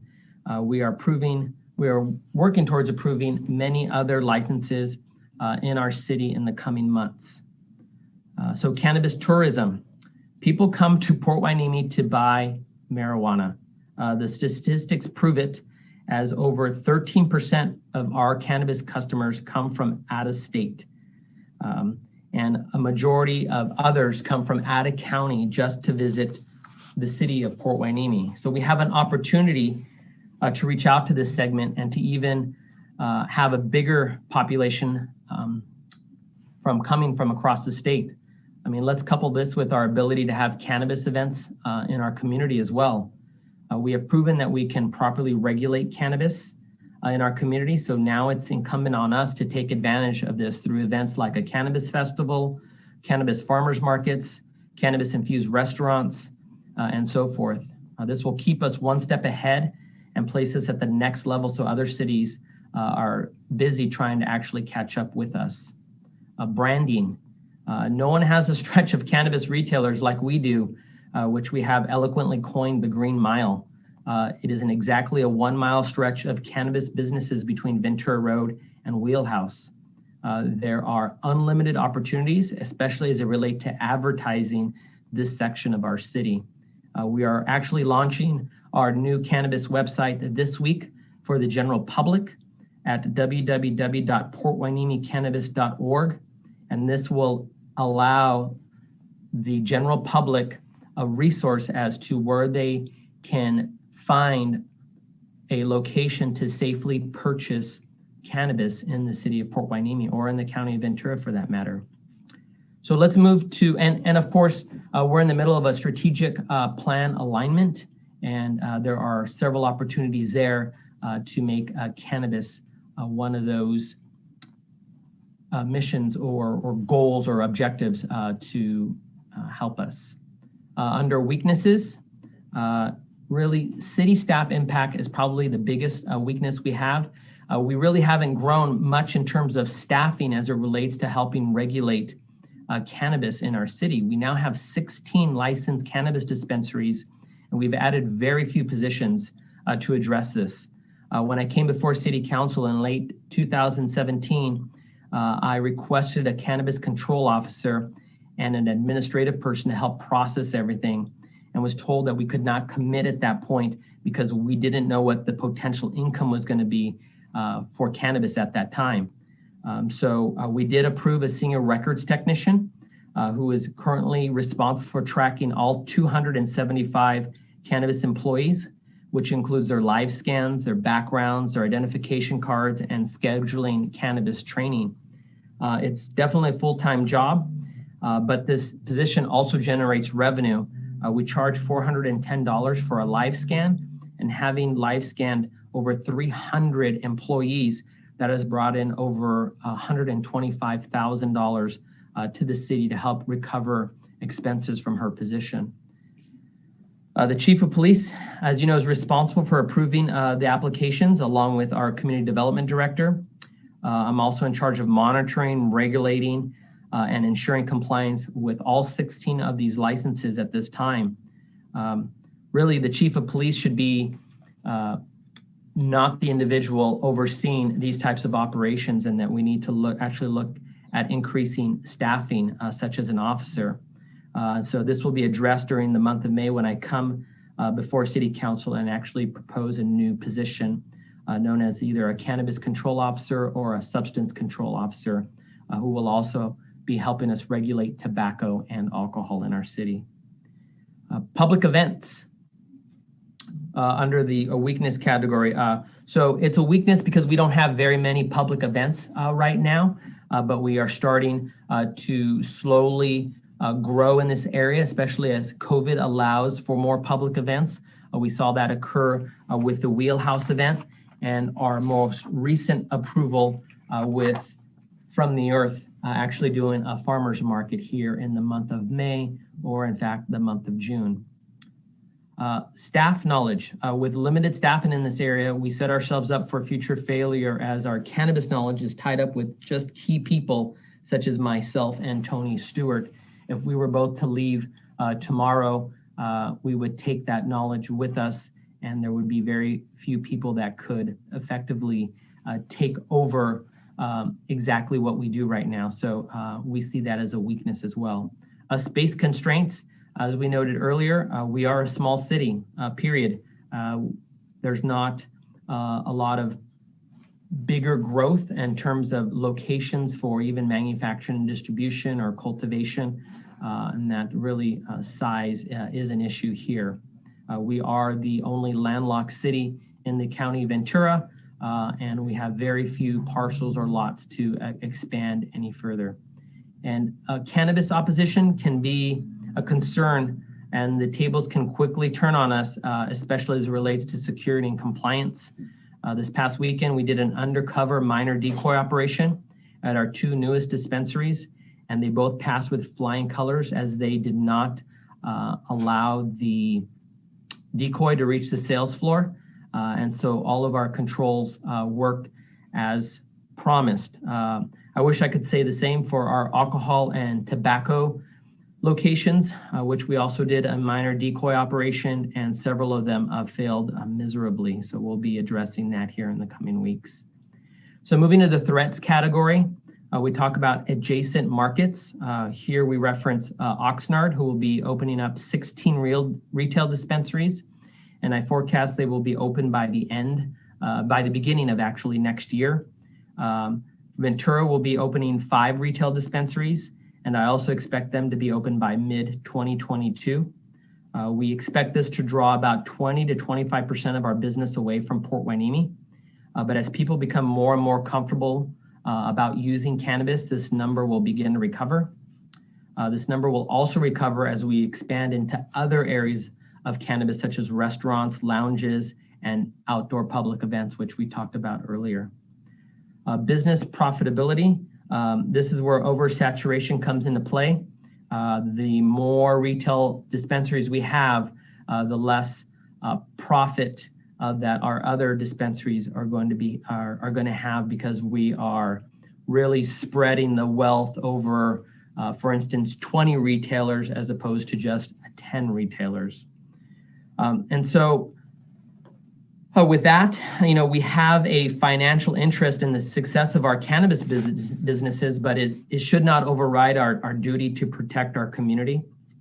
We don't have the ability to proactively monitor all of these businesses with our current staffing levels, but it's working well because we've done such a good job of vetting these businesses. As we become oversaturated, we will begin to see them start to cross the line because the market is overcrowded. I'd rather be regulating 10 highly profitable and compliant locations than 20 who are trying to cut corners to survive. We are quickly approaching having more cannabis outlets than actual alcohol outlets. And if you didn't know, we have 7 alcohol outlets in the city of Port Hueneme. So by capita, we are the cannabis capital of the world. With one dispensary for every 1,700 residents. You won't find that anywhere else. Using the formula as delineated by the BCC and the regulations, we do have an excessive concentration of cannabis locations in our city, and we as a city have a duty to regulate that. So I'm asking City Council to consider one of the 4 options with an emphasis on option number 2. Once a decision is made after discussion, the city attorney will come back before council and formalize your decision with an amendment to our city ordinance or some variation of that. So with that, if anyone has any questions, I'd be more than happy to answer them. And I also have Community Development Director Tony Stewart, as well as City Attorney Kevin Spalding to help me answer any of your questions. Okay. Would it be a good idea if we took questions by each category, or do you want to just open it up to all 4 categories? We can open it up to all 4 categories. Okay, so I anticipate there's going to be a lot of questions. Councilmember Hernandez. Thank you, Mayor Gama, and thank you, Chief Salinas, for your SWOT analysis and presentation. I had a question regarding your emphasis on item 2. What did you mean by that? So if council would be seeking my endorsement recommendation in terms of the options, option number 2 is the one that I would be leaning towards, which is actually putting a cap limit on the number of retail businesses in the city of Port Hueneme. Okay. And your reasoning would be based on the threats as outlined in the SWOT analysis? That is correct. And why permanently? Why wouldn't, I mean, things change and we never know how they're going to change these days. So why permanently if, I mean, maybe something happens in the future that we would want to reopen it again. Would that be problematic? If we adopt an ordinance or recommend the adoption of ordinance, which states that it be permanent? Sure. So let me clarify that. Permanent in the sense of a city ordinance, not permanent in the sense that from here on out, this will never be changeable. I say permanent because I don't want something temporary, meaning like a moratorium or something for the next couple of years. We are a landlocked city. There isn't very much opportunity for growth in our community, especially as it relates to this type of business. And so that's why I am looking for a more permanent cap at this time.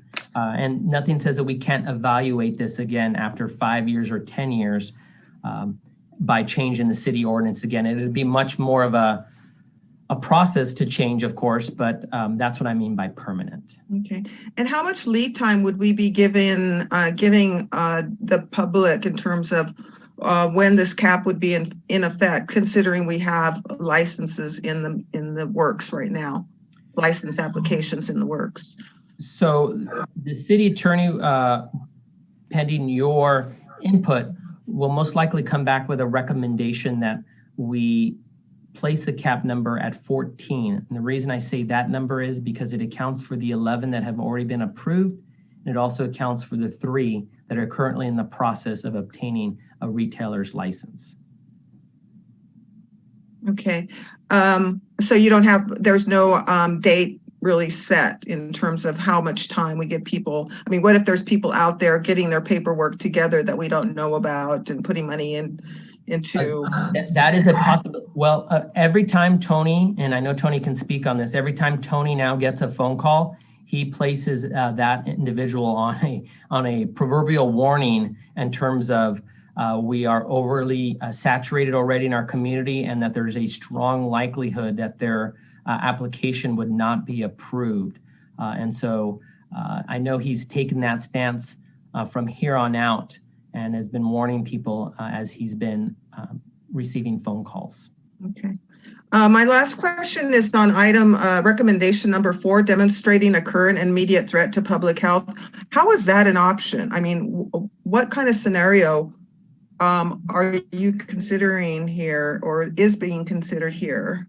So I know Kevin Spalding can expand on this a little bit more, but that would be a situation where we've allowed cannabis dispensaries to kind of get out of control, where we could not, let's say crime was rampant. There was a lot of underage usage. We have had so many dispensaries open that we don't have the staffing to control, and it's now become a public safety issue in our community. We'd have to prove that in order to establish a moratorium, which would allow council to quickly enact something. I don't think that we've reached that level here. We could argue that with 16 cannabis businesses open, that we don't have the foundation to regulate such businesses, but I don't believe that to be the case right now. That is just an option that's on the table for us to consider. But I know Kevin can speak a little bit more on that. That's okay. Thank you, Chief. Chief nailed it. Essentially, it would be very difficult to show a current and immediate threat now. What we have is speculation about health, safety, and welfare concerns that could occur in the future. Okay, thank you. I'm glad that we're at least considering a worst case scenario and doing something before we get there, taking some proactive movement to prevent that from happening. So that concludes my questions. Thank you. And something I also failed to mention is that most cities are going to a cap limit, as has Oxnard, Ventura, Ojai, Thousand Oaks. All the other cities, not only in our county, but across the state, are actually not allowing the market to correct itself or the market itself regulate. And those committees are actually putting a number on that. Okay, thank you. Any other questions? Mayor Pro Tem Rollins. Yeah, some of them are just going to be statements. Some of them are going to be questions and observations. Chief Salinas, you've said that like there's been a number of issues now where cannabis, at first we felt we only had so many cannabis businesses that could actually become businesses because we had limited facilities, but more and more cannabis businesses are buying lots or commercial zones and then turning them into cannabis, or have the ability to turn them into cannabis. Is that correct? There's like I know of a number of places where some of the local commercial property, they're kind of gearing up for a cannabis business. You know, they're with the idea that while there've never been a cannabis operation there before, they're looking to move forward in that. And so that could, if we have no limit, that could be a possibility. Am I correct? Yes, absolutely. So not only are people buying buildings, as we've seen over at Hardy Mall, and then they're actually subletting to other cannabis businesses, which we would have never have expected a cannabis owner to bring competition into his own building. But as with COVID too, and the market and people having vacancies and other businesses going out of business, you're going to start to find people start to open up their views on cannabis and start allowing or start renting to cannabis retailers now out of necessity. And so that's why it's even more important now to look at putting a cap on in our community. Would this cap include just strictly retail, or would it also include retail and manufacturing? Because I know from time to time throughout the city's history, we've kind of looked to have manufacturing come into our city, and like they've fallen through. But you know that would we be able to put a cap on manufacturing? Because the same that retail people are doing, buying buildings, manufacturing could also do the same if we didn't put a cap on it.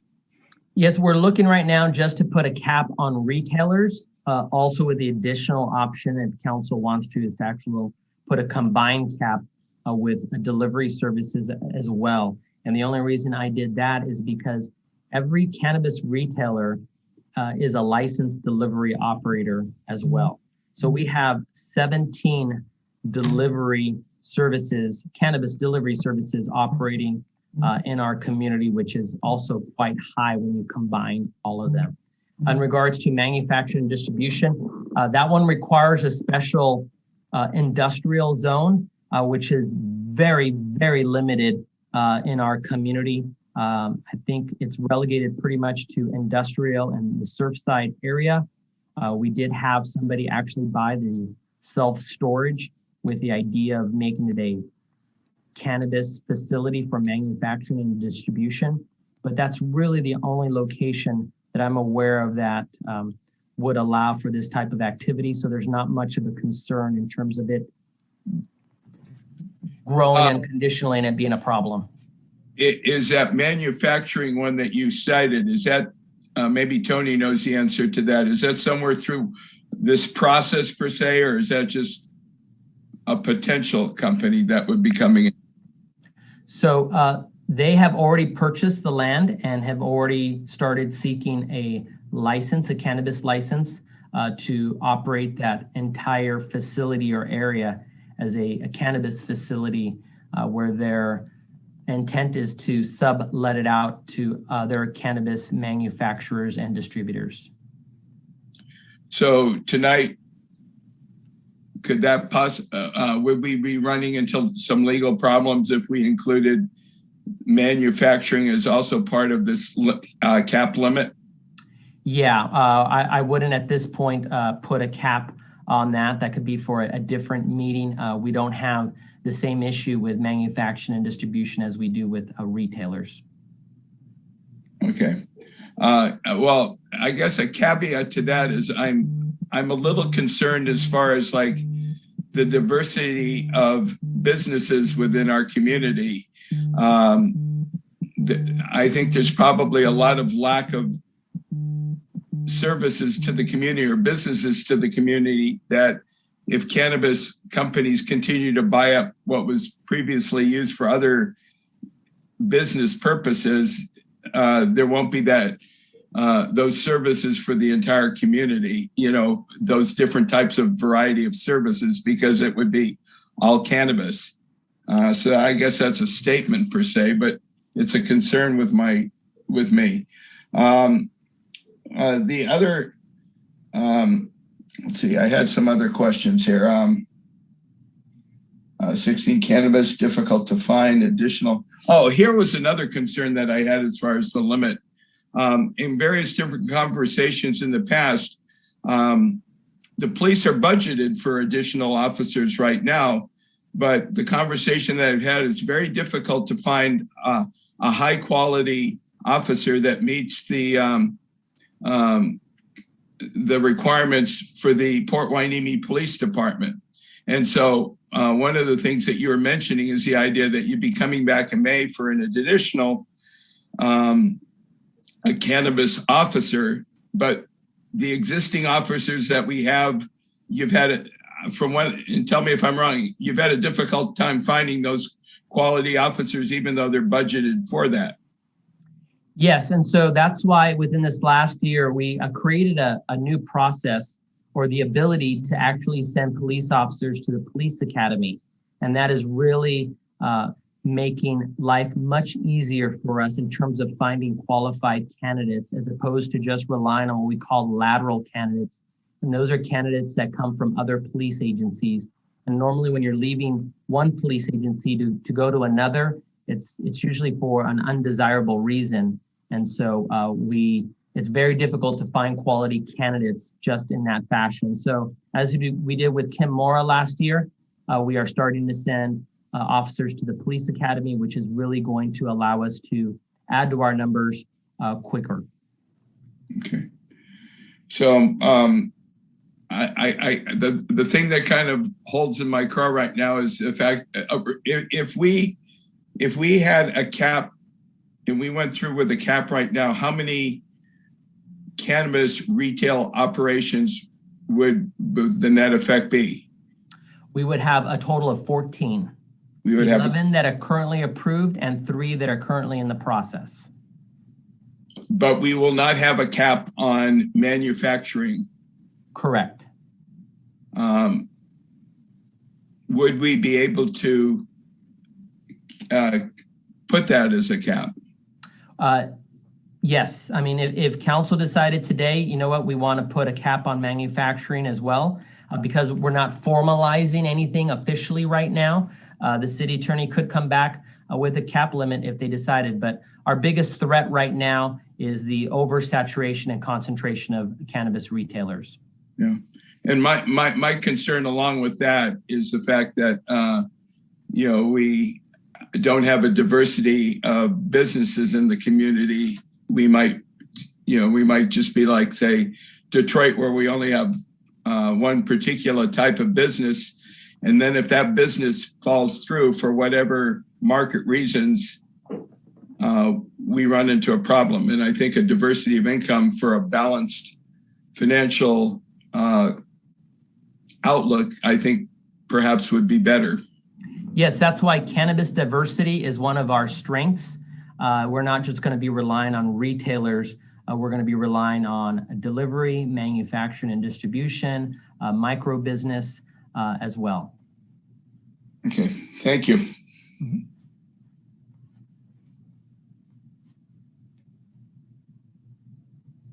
Looks like everyone's on mute right now. Okay. Yeah, I was on mute. I finally did it to myself, which a lot of people probably wish I'd do more of.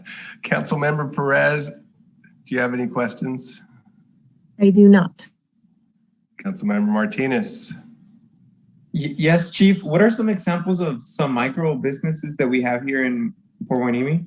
Good question. So right now, one that's currently in operation is Tradecraft Farms. They're located on Bolker Drive, what used to be the old Channel Islands Athletic Club. And so they have a micro business license. So what they are doing is they are cultivating, distributing, as well as retailing. And so you have those three different components which make up what we call a micro business. We have also approved what's called PH Green, the same licenses. They are going to, in the building where Mandarin House used to be located and the auto parts store between the McDonald's and Hardy Mall. Council has already approved that micro business license to operate out of that facility. And they'll probably be opening towards the end of the year. And how many total licenses do we have right now, including every single type of license that we offer? So we have 11 retailers that have been approved. We have 5 delivery that have been approved, and we are in the process, and those are just the ones that have been approved. So to answer your question, 5 plus 11, that's 16 cannabis businesses currently in operation that have been approved. But then we have probably another half dozen to 6 to 8 additional licenses that are in the process, which include manufacturing, distribution, delivery, as well as retail. Okay. And do we have any cultivation businesses right now that have just the cultivation? Yes, council has approved a cultivation license. It is in the 3-story Hardy Mall building. They are located on the 2nd floor. They are known as Green Ocean, and that license was approved last year. And that's just one though that we have, right? Correct, that is one. Okay. Well, technically Tradecraft Farms, their micro business license allows them to cultivate in their building as well. Same with PH Green. So technically we have 3 cultivators, but one that's specifically licensed to cultivate only. And then how many manufacturers? We have none that have been approved at this point, but we have approximately 2 to 3 in the process. Okay. And Tony, correct me if I'm wrong with any of these numbers at any point. Okay. Thank you, Chief. No further questions. Thank you, Mayor Pro Tem Rollins. So what are the 3 that are manufacturers that are in the process? I would have to defer to Tony. The ones that come to mind are Advocate Society. They are well into the process and should actually be approved here very soon. And then we've had a few inquiries in terms of manufacturing distribution out of the storage facility that looks to make that area a cannabis campus specifically for those types of licenses. Chief, yeah, we actually do have a formal application in for the old fish processing facility across from our Industrial Way property. They're in the we just sent them back the first round of comments, so they'll be a little while through the process, I think, but they're also in.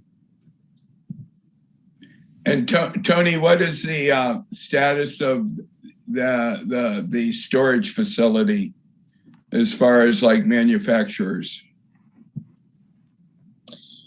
Well, like Chief just mentioned, we've got the one from Advocate Society, which is looking to occupy one of the smaller buildings, and they are moving through the process. They have not been approved though by the committee yet, and therefore they haven't been given the green light to actually start moving through the conditional use permit and development agreement process to date. So we're waiting for a resubmittal on them, and we'll see where they are at this point with regard to whether we can move them forward or not. Excuse me for a second. Can you clarify, are you talking about the storage lot? area? Correct. So The one at 260 South Surfside. That's in between the VFW and the city maintenance area? Correct. And so you say you have a pending application for one of the buildings there? One of the small buildings there, yes. Like I said, they're going through the certificate process, but they haven't, because they haven't completed that process. They've not made a formal application to move forward with a conditional use permit at this point. Councilmember Hernandez, your hand is up. Yes, thank you. Oh, am I muted? Oh, thank you, Mayor Gama. And thank you, Mr. Stewart and Chief Salinas again. I noticed that the cannabis banking vote was supposed to take place in Congress today. Do you know the outcome of that? And do you know how that will change the cannabis business going forward? So I do not know the outcome of that vote. I do see that area changing or evolving very quickly because it is very time consuming to be dealing with all of this cash. And because the federal government is getting their fair share from cannabis sales, I'm sure they want to see this through, and it just makes the industry that much safer. So I do foresee that being approved sooner than later, but I don't know if that was approved today. Okay. I've not followed up on that. Yeah, I think that could be both a threat and an opportunity, right? I mean, if it doesn't get approved, then that's a problem. But if it does, then that's an opportunity. Yes, and many of the legal dispensaries, especially here in Port Hueneme, we've put in so many regulations and conditions in place that we're pretty solid as it relates to handling cash for these types of businesses. Right. I think the purpose of my question was to look at the market and what the market might do should this vote be approved. So I would expect that the market would be, people would be rushing to get into business and to further their pursuit of a cannabis business. Yeah, and it'll make things a lot easier and streamline a lot of the business models that some of these cannabis dispensaries have, which can be very difficult when you're dealing just with cash and you're dealing with banks that don't want to take the risk of dealing with a cannabis dispensary at this point, or a cannabis business at this point, because they're afraid of the federal government. Councilmember Perez, I saw your hand up. Thank you. Oh, I was just going to comment on the safe banking thing she was talking about, but my phone died on me, and so never mind. Thank you. Okay, I have a couple comments and questions.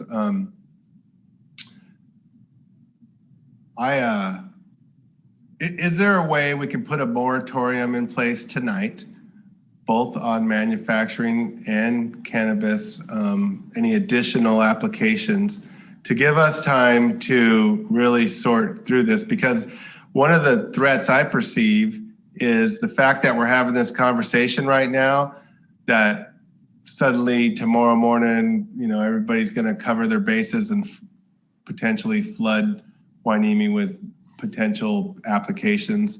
And the manufacturing piece has been extremely disappointing to me, because I remember when all this talk was going on long before I became a city council member, people were really excited about that potential, and we've seen fizzle after fizzle after fizzle. I have inside information, well, I wouldn't call it inside information, but I do know the people that currently own the storage lot unit, and look what happened there. They came in, they purchased it for a ridiculous amount of money. They displaced businesses that were there and providing services to our community. And now that they priced that property so high, it doesn't pencil out for a condominium complex. And the only way they could pencil out to get their money back is if they're able to parlay it and sell it to somebody interested in cannabis market. And you know, it's just, I don't know that I support that. So first question, could we put a moratorium in place tonight and then give us 45 days to not only consider a cap for dispensaries and a cap on manufacturing? And to date, we haven't got $1 from any manufacturing business, as far as I know, perhaps Tradecraft, but it seems to me that Tradecraft is another dispensary. And so have we gotten any manufacturing dollars to date? No, we have not. And right now the money is being made in retail because we get 5% of gross revenue, and manufacturing at this point is 2% of manufacturing. And so while we are a little behind in terms of licensing for manufacturing and distribution, we are definitely making up for that with our retail side of cannabis. Yeah, and I understand that. And from a business perspective, it appears to me that there's plenty of manufacturers out there with deep pockets who are in the business. And I know that the dispensary part of it is pretty simple once you get through the process of the city.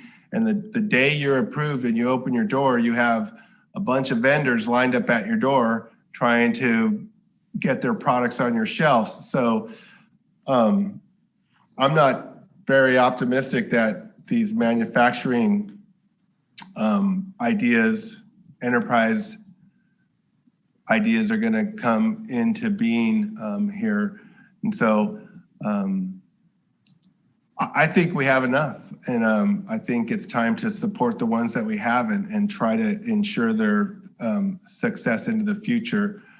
So on that question of is there a way that we could do a 45-day moratorium so that we could sort through all this and give us enough time to make a educated and well thought out decision? Mayor Gama, this is Deputy City Attorney Kevin Spalding. The criteria would be that the council would have to make specific factual findings of a current and immediate threat to health, safety, and welfare that currently exists, not one that might exist tomorrow, and have 4/5 of the council members agree on those specific findings enough to justify an urgency ordinance and then pass by a 4/5 vote. I do not believe it would be defensible. Okay. So here we are then. We're saddled with who's ever started an application. If we were to enact a cap, it could only apply to someone who hasn't started an application. Is that correct? Yes, that would be our intent, to prevent any type of future litigation against us. And I particularly don't like seeing t-shirts that say pot Hueneme. I don't think that's, I don't know, I just don't like it.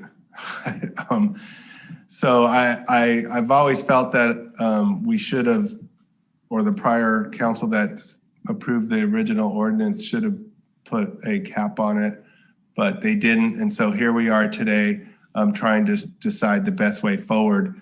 And I think I heard from my colleagues here is that perhaps we should consider a cap on manufacturing as well. I see your hand, Mr. Rollins. Yeah. Hold on, please. So I'm looking to, I would like to see a cap. I would like to see a cap across the board, and I would like to get it in the mix legally and as quickly as possible. And that's just my view. I know I'm not the entire council. There's 4 other people, so I'm going to defer to Mayor Pro Tem Rollins at this point. Yeah. So just to be clear, there is no application for manufacturing right now, except for for the Surfside location, or where the the various different like storage units and little. There is absolutely no application for that right now. Am I correct, Tony? Go ahead. I'm sorry, Chief. There is a certificate of approval application, and that's the first step that needs to be completed. So we're underway with that right now for the Advocate Society. If they complete the process, then they will be allowed to submit for a conditional use permit and development agreement. We do not have an application in for that at this time. Okay, so from a legal standpoint, could that be stopped if we had if the council voted to do a moratorium on or whatever you might call it, a cap on anything future as of tonight? From a legal perspective. The vote on a cap would not take place tonight. It would have to be an ordinance, which means in order to meet public hearing notice requirements, we would likely, the earliest possible date we could get it on for first reading would be mid-May. So you'd be looking at a first meeting in June, second reading, and then it would have to go into effect 31 days after that by state law. That's the absolute fastest we could meet those timelines. Okay, so what, from a legal perspective, could you do that you wouldn't get a the people out there know that we're going to put some kind of limits, be it on retail or whatever, and a glut of applications go in during that period of time? Is there any way legally that even if we voted tonight that we could prevent that from happening? That is highly unlikely to happen. One, because we can deny the application from the outset based on over concentration and saturation. Two, most of these companies, it takes a while to actually submit an application and plan for this type of cannabis operation, especially manufacturing and distribution. And so what I'm hearing though is that we can come back as part of the formalized document and actually come back with an actual number, a cap limit on manufacturing distribution, be it 1, 2, or 3, as part of our submittal to council to approve at the next earliest meeting, along with what we propose here for retailers as well. If I may, well, hold on a second. I think you just made some news, Chief. You used a term oversaturation. Is that actually in our ordinance? And is that a reason? And do we define what oversaturation looks like? But is that one of the declining reasons that we have in our toolkit? Right now, we can use that for retail as a means of not allowing any further applications, because the BCC actually outlines what oversaturation and excessive concentration is. And we have calculated those formulas. And so we have exceeded those levels. So we can use that as justification to deny any further applications or submittal of applications. And so, yeah, quite frankly, because manufacturing and distribution is also a cannabis operation. Although we are focused on retailers here, that's where our big concern is. We don't have any manufacturing and distribution currently operating in our city, so it's not that big of a concern for us or for me to address at this point. So just to be clear, when earlier we were informed that per capita, we have the highest per capita of dispensaries, that is termed oversaturation. Yes. Okay, so as it relates to retailers. Right, and without any instruction from this council, then there is the ability to deny based on oversaturation currently. Yes, the BCC has it codified, and they really rely on the cities to decide or determine based on that formula as to what at what point do they want to stop approving cannabis retailers or applications? And one more follow-up for Kevin. Kevin, how, Mr. City Attorney, how would the oversaturation versus a cap, how does that lay over on each other legally? If I'm understanding your question correctly, if the city were to institute a cap, how does that address the oversaturation issue? Or vice versa, yes. My understanding is that a cap would still leave us in an area that the BCC would consider oversaturated. What the Bureau of Cannabis Control regulations really do is they allow for a city to set its own standards. And this was part of the local control that was bargained when the Adult Use Act was passed by the state government. And so the problem that the city is facing now is that the city never set its own standard. So if we were to set the standard at, say, 14 retail dispensaries, which was the recommendation by Chief Salinas, we could ostensibly prohibit or not take in any applications until we reached a reduced number. We could also revisit that once we had a reduced number and seek to reduce it further. In essence, what it would do is it would prevent any new applications from being filed while allowing existing businesses to operate, even though they're oversaturated. But once those businesses wane off or leave the city, it would help reduce the numbers over time. It's not really a quick fix, but then again, nothing in law really is. Thank you. Mayor Pro Tem Rollins. And I'm just trying to totally get it totally clear in my mind. Right now, we have how many manufacturing companies operating in the city? None. Zero. And so you said cities have the ability to kind of limit manufacturing based on their own standards. If we have zero, then there is no oversaturation if we added 1, 2, or 3. I mean, like, right? Yeah, it'd be hard to say we're overly saturated in manufacturing distribution when we don't have any at all. So we can't really use that but we could set our own city standards saying that we don't want manufacturing. Yes, yes, you can. Regardless of, okay. And then I guess the final question, I guess, for, and I'm looking at that facility that's potentially might be considered for manufacturing. It's a bunch of little bungalows. Tony, what kind of, in a nutshell, what kind of requirements would you need for a building to be able to manufacture when you have these kind of little lean-to buildings all over there right now? Which property are we talking about? I'm not aware of any property with just little lean-to bungalows.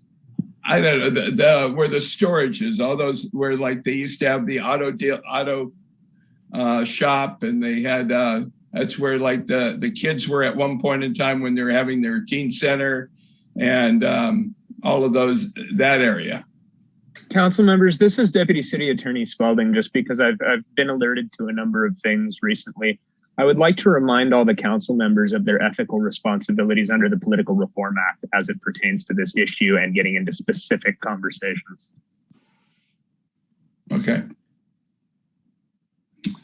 I would just like to, I just want to make sure that we're all clear. Mr. Rollins, you were talking about oversaturation with manufacturing, but the oversaturation,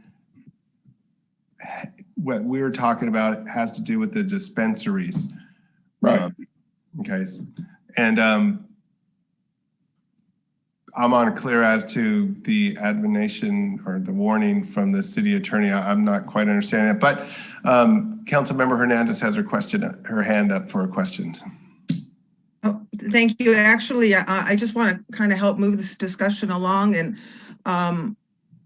you know, you brought up, Mayor Gama, the idea of placing a cap on manufacturing, and for the sake of expediency and moving this along, being that we don't have any manufacturing right now and the complications associated with adding that to the motion, I would like to propose that we go with the staff's recommendation, considering that they've they've looked at this, they've analyzed it, as we've requested. They've come back and they've even given us this recommendation on item number 2. So I would like us just to move forward. You know, I think back on the council when they first approved the ordinance, and I can understand why they didn't set a cap at the time, because we really didn't know. I wasn't on council at the time, but they probably didn't really know what to expect and how the market was going to perform. So, you know, I can't really hold them at fault for not establishing a cap, because we were kind of experimenting, and luckily for us, the experiment worked out. But for the sake of tonight's action and moving this discussion along, I would just like to make the motion that we approve item number 2 as the recommendation. I'll second. Okay, we have a motion and a second. Madam, and if there's any further discussion, now's the time to bring up your discussion points and or questions. And if we hear none, Madam Clerk, can we proceed with the roll call vote? Councilmember Hernandez. Yes. Councilmember Perez. Yes. Councilmember Martinez. Yes. Mayor Pro Tem Rollins. Yes. Mayor Gama. Yes, with one caveat. Will staff be coming back with regards to manufacturing, perhaps when you come back with the formal cap? Or does that have to be agendized separately? I'll have Kevin answer that. I'm pretty sure we can come back with that wasn't in the motion, but we can come back if you want to make an additional motion to add manufacturing distribution on it, so we handle it all at one time. That's up to council. Mr. City Under Rosenberg's rules, we can simply ask Councilwoman Hernandez for a friendly amendment as to whether or not she would be willing to accept that and then redo the roll call vote. Councilmember Hernandez, would you accept this friendly amendment? I don't understand why it's necessary. We don't have any manufacturing businesses in town. No, I thought there were some legal complications with putting it on there if the attorney thinks it's, and we only have one example of a manufacturing application that failed and didn't come through. So, you know, we're wrapping our time around something that is not, you know, is not real. But if it's okay with the attorney that we move forward, then I'm okay with it. I have no legal issue with amending the motion. It's simply the preference of council. In the event you choose not to amend your motion, a substitute motion can be made, which will be dealt with first. And if that motion passes, your motion will be mooted under Rosenberg's rules. Okay. Yeah, I'm fine with amending it to include manufacturing as well. With a caveat, I don't think it's necessary, but okay. That's as friendly as it's gonna get. I do have a question. Yes, Councilmember. What's the minimum square footage for a manufacturing facility of cannabis? Or is there none? I don't know that there's an actual codified minimum square footage, but you're looking at anywhere from 500 to 1,000 square feet just based on the type of equipment they need to manufacture this type of product. Okay. And, you know, I don't know. Salinas.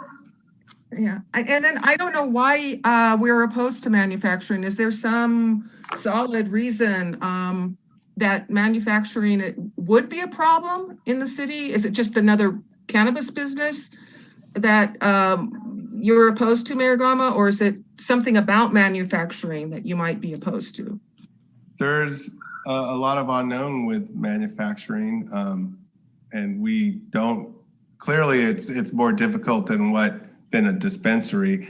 And I do know that a lot of residents have voiced concern about having, because the industrial area of Port Hueneme is basically the beach area of Port Hueneme. And so, there could be a concentration of manufacturing very close to condominiums and people who are living there. So we don't have, and so that's my, and the fact that they haven't got off the ground running yet. I mean, it's how long have we been going around with the property that the city owns at the corner of Surfside and Port Hueneme Road. So I think the residents in the area have provided some objections to it. I don't know that. I don't know how we know that, except because I've talked to them. Yeah. Well, that's innuendo and conjecture. Sorry. No, I've received emails. I've received. I've had conversations. Really? In our area. Yeah. So we have a motion. Well, I'm sorry. I just feel like if you've received information like that, we should all receive information like that. And I haven't seen anything to that effect. So it's neither here nor there. Let's go ahead and I'll call for the vote. I'll second the amended motion. Thank you. I guess the only other comment that I have is, where would we cap it at? And I mean, I think the city staff would do a pretty good job of figuring that out. But I mean, as long as it's not like low, like 2 or 3, or I don't know. I mean, where would we cap it at? Are you talking manufacturing or dispensaries? Manufacturing? We don't know. I mean, I don't know. We would come back with a recommendation as part of the change of city ordinance and a justification for our number. All right, then I'm good with that. Thank you so much, Chief, for answering that question. Madam Clerk, can we have a roll call vote, please? Sorry Yes, for the confusion. Councilmember Hernandez.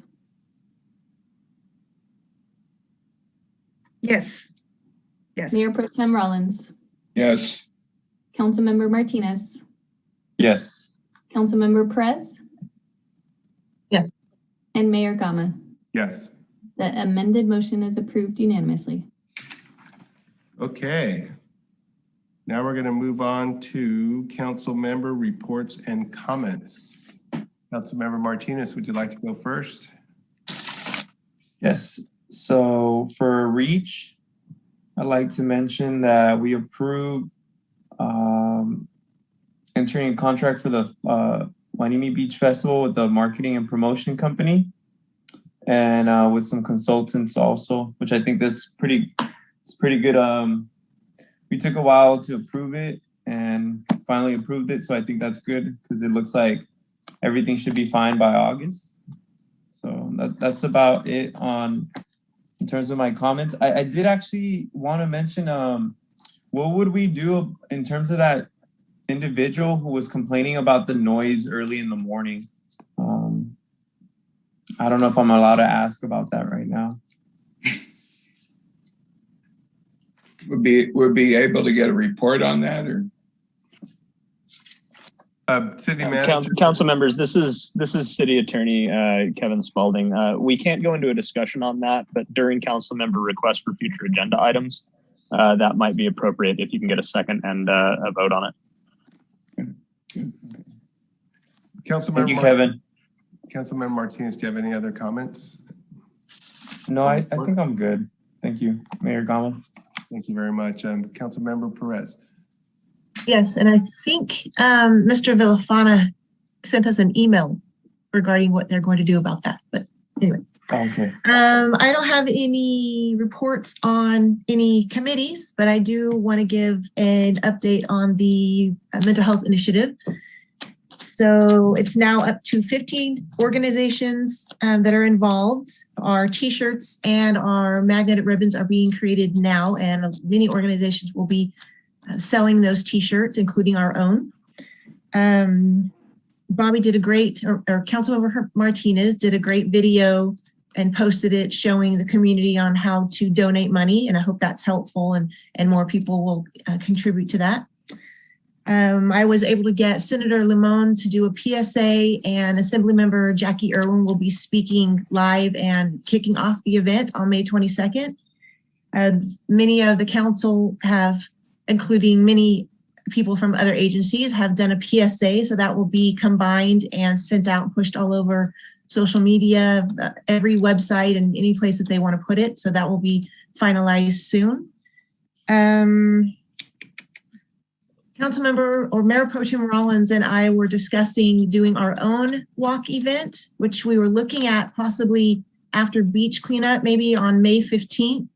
And we could, as a council and anybody else who wants to join, I'd like to push it out to the public, could wear our t-shirts and we could walk the beach area. And if we wanted signs, and we can just kind of get out and get awareness to the community. And an update for Senate Bill number 224, which is co-sponsored by NAMI, which mandates mental health education to be put in school for grades 1 through 12, obviously age appropriate. So that's a huge success, and it passed with flying colors, and it's moving through Senate appropriations, and I'm really excited about that. Thank you, Mayor Pro Tem Rollins. Oh, excuse me, I was gonna go to Councilmember Hernandez first. She fell off my screen. Oh, no. Okay, thank you. There you are. I see you. Hi, I'm back.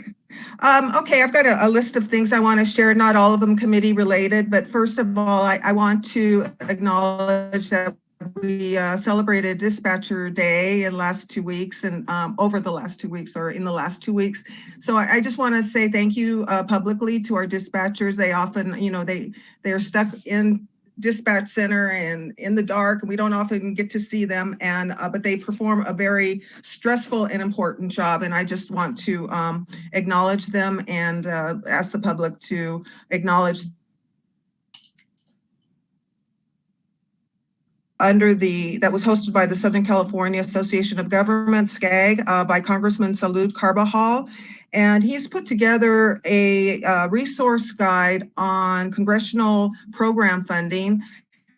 I will make that copy of that resource guide available to all of you. I looked through it and I saw a lot of funding opportunities that, and so I will pass that along. There might, if you look to an area you might be interested, whether it's homelessness or businesses or recreational parks or any category of policy that you are interested in, there's likely a funding source behind it under some of the new legislation that's coming through. So you might want to take a look at it. I found one actually that has to do with EOCs and money being available to construct or to augment emergency operations centers.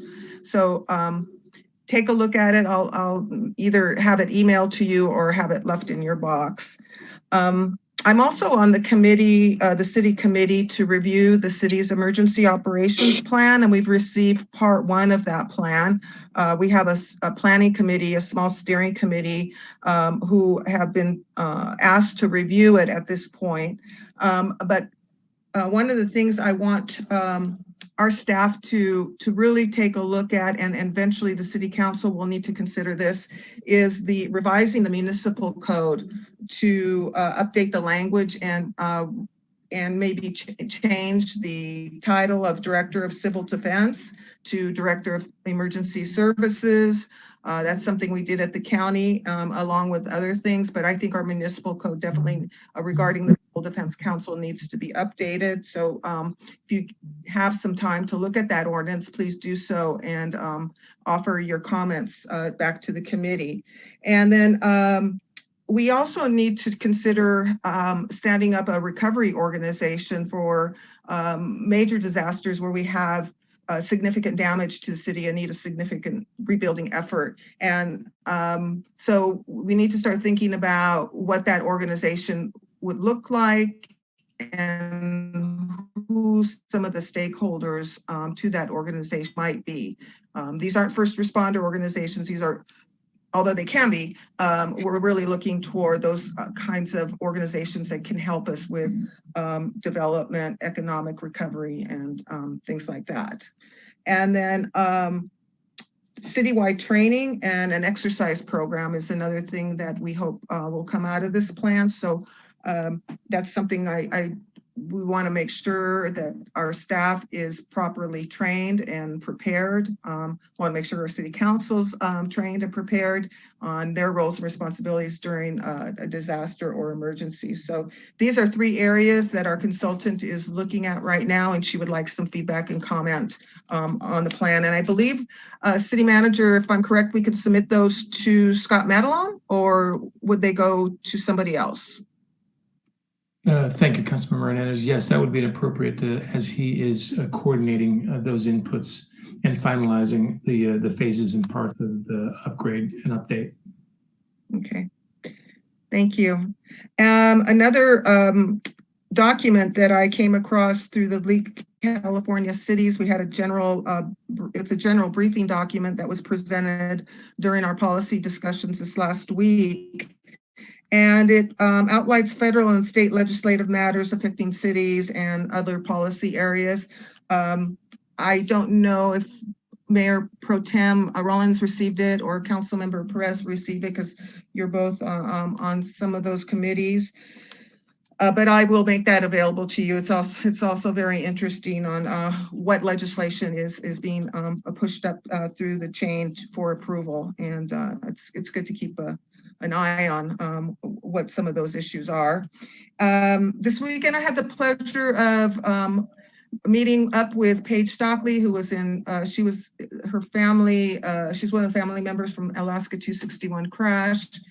She lost her parents, Tom and Peggy Stockley, in the crash, and she was here with her family visiting for the weekend. Luckily, the weather worked in her favor. It was just beautiful out, and we got a chance to go to Surfside and talk about, we had never really spoken. I didn't know her well at all. Just comments I would hear about her involvement in planning, and she's a cellist, so she played at many of our events. So we were always crossing paths, but we never had a chance to talk. So we had a really nice visit, and she shared with me her father's book. It's a cookbook, and it was actually something he was putting together before he passed away, before he was killed in the crash.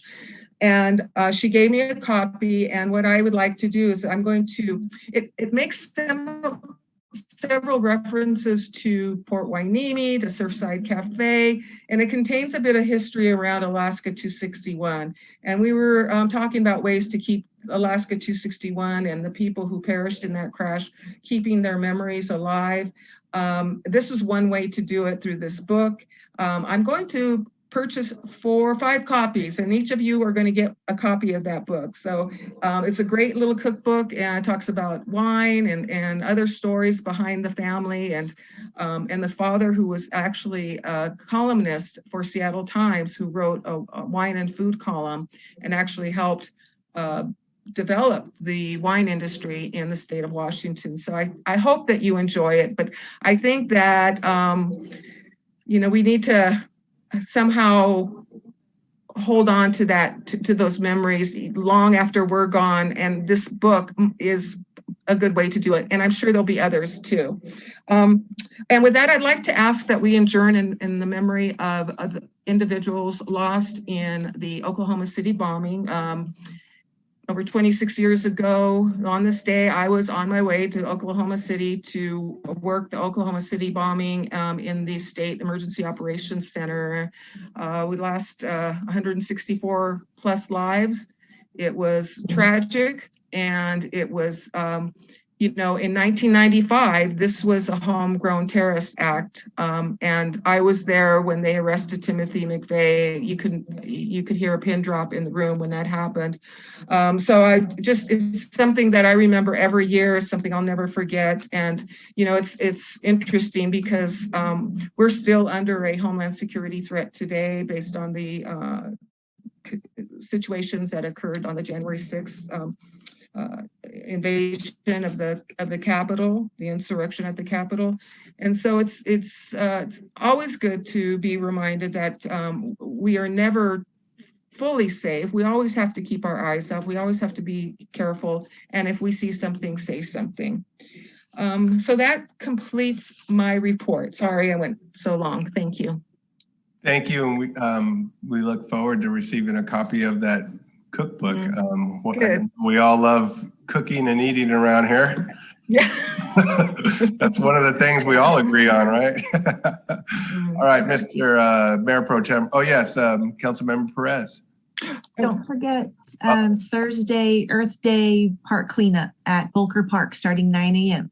Right. Thank you for that. I didn't write it down. Look what happened. Forgot to mention it. Yeah, we'll be meeting at Volker Park at 9 a.m. And I thank Mayor Gama for letting us use some of his pickup sticks. And I don't know how many we'll need at this point, but we can talk about it. And we don't know if we'll continue doing this. It was just a spur of the moment kind of thing. And the idea came up when we did the food distribution with Miguel Rodriguez several weeks ago about doing more activities out at Volker Park and giving that park a little bit more love and attention. And so as opportunities arise, we're going to try to do more out there, including the cleanup. So we'll report back. All parks need love and attention for sure. Mayor Pro Tem Rollins. What day is that? Thursday. It's our Earth Day, April 22nd. April 22nd. Thursday. And what time? 9 o'clock. Okay, very good. I think Councilman Martinez wanted to say something. No? Okay. No, I attended the Gold Coast Transportation Commission meeting. One thing that they're going to be during the pandemic, they took a large financial hit. One of the reasons was because they suspended bus fees for people to use the bus. And within the next month, they're going to be reinitiating those bus fees to the rates from before. And then the other thing that I want to give an applaud to is the city staff who's working very hard to try to renovate the Bubbling Springs field right now in preparation for Little League to hopefully start up in May, with their season. So I've been out there a few times, and they've been out there trying to get rid of the gophers, get the grass green, hopefully manicure the field, and get things painted up so that our citizens can enjoy that park to the best of its ability. Those are the only two things I'd like to bring up tonight. Thank you, Mayor Pro Tem Rollins. And I do agree with the great work that they're doing. And it's making the youth the priority of our community is very important. And I would go as far as to make them the VIPs of our community. And so really looking forward to seeing the start of the baseball season. It's going to be great. Mayor Pro Tem Rollins and I, along with our city manager, attended the Port City Standing Committee meeting. And a little bit of news came out of that meeting in that we shall have $176,000, I believe, in community benefit money to spend in the next fiscal year. I believe it's it's going to come to us on an agenda item, and our city council will be able to entertain ideas and concepts and how we want to spend that money. So stay tuned for that. On the issue of mental health, I do want to share with everybody that I have decided to interact with some homeless people in and around the beach area that obviously need help. These are people that have come into our community probably within the last year. And so I've been interacting with them, talking with them, and trying to direct them to services. One particular person cussed at me and didn't want anything to do with me. But the second time I did outreach, I had a really good conversation with this person that you all probably would recognize on this side of the city. I'm learning firsthand how difficult it is to try and direct and steer somebody who's suffering into the system. And interesting enough, the person I spoke with, he had been housed in the Vagabond hotel there in Oxnard, and he was kicked out because of his mental illness. In other words, he was having, and he told me this whole story, and then it turns out he doesn't have a cell phone. And so I asked him if he would accept assistance, and he said he would. And so he gave me his name, and I figured that since I knew his name, that he would already be in the database. And so I forwarded that name.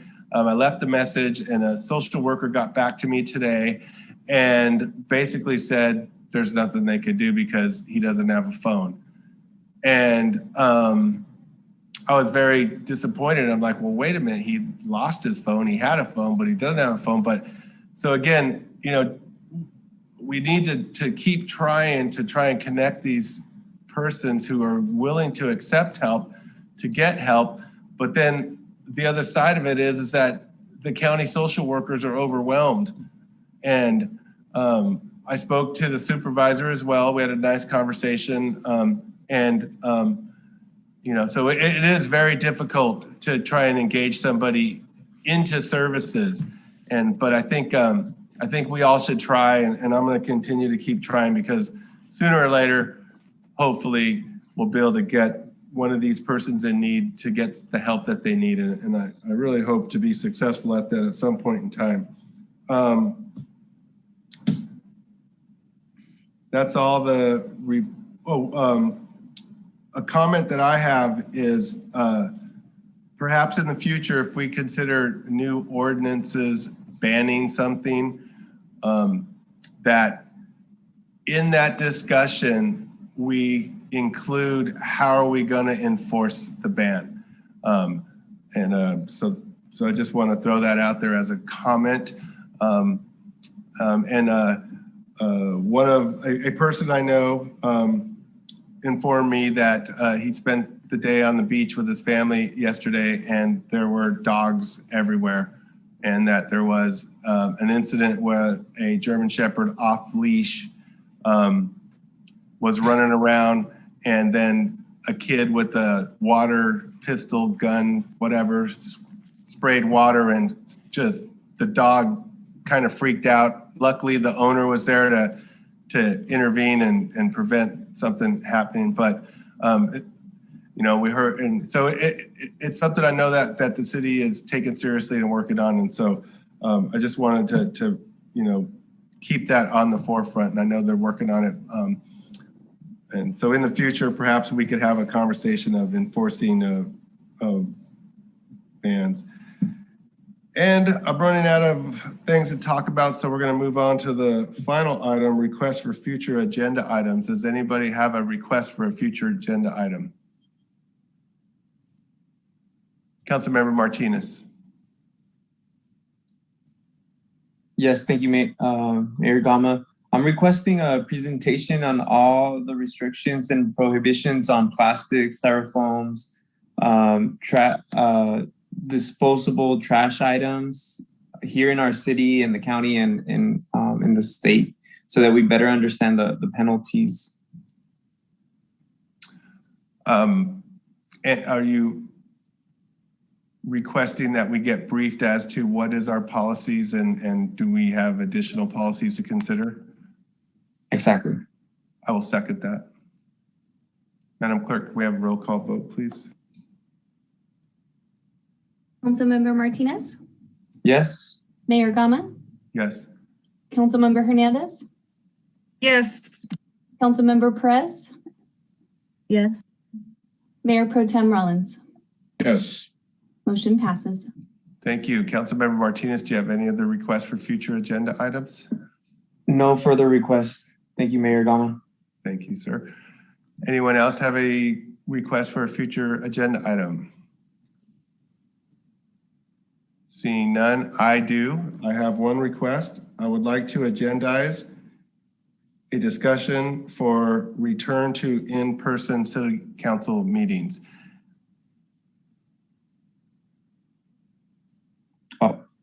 I'll I'll second that. A discussion in the agenda? Yeah, to have it on the agenda to discuss returning to in-person city council meetings. I'll second that. Thank you, Madam Clerk. Can we have a roll call vote, please? Mayor Gama, Yes. Councilmember Martinez, Yes. Councilmember Hernandez, You know, I think this is an administrative matter and it's going to be dictated by the restrictions in place. So I'm going to say no. Councilmember Perez, Yeah. and Mayor Pro Tem Rollins. Yes. Motion passes 4. Thank you. Are there any other last minute requests? I have one. Councilmember Perez. So yes, so I like a future agenda item to discuss ideas and plans on what we can come up with to do with the COVID relief money that hopefully we'll be getting soon. If there's any thoughts and ideas on that. I will second that. I think that's an important conversation. Madam Clerk, can we take a roll call vote, please? Councilmember Perez, Yes. Mayor Gama, Yes. Councilmember Hernandez, Yes. Councilmember Martinez, Yes. and Mayor Pro Tem Rollins. Yes. Motion passes unanimously. Thank you very much. And we're going to close this meeting in remembrance of the Oklahoma City bombing victims and perhaps all victims of senseless and needless violence. There's too much of that in the world today, and I know that all of us are against it, and we're all love peace, and we love each other, and we keep in mind those who have suffered greatly at the hands of violence. It's just unacceptable. The next regular meeting will be Monday, May 3rd, the day before my brother James's birthday. And it'll be broadcast at 6:30 p.m. Not from the City Hall. Yes, it will be broadcast from the City Hall chamber. However, we will still be on Zoom. So until then, we'll meet again on Zoom. And this meeting is adjourned. And I thank you all for being here tonight. Have a wonderful evening. Sleep well. Be cool.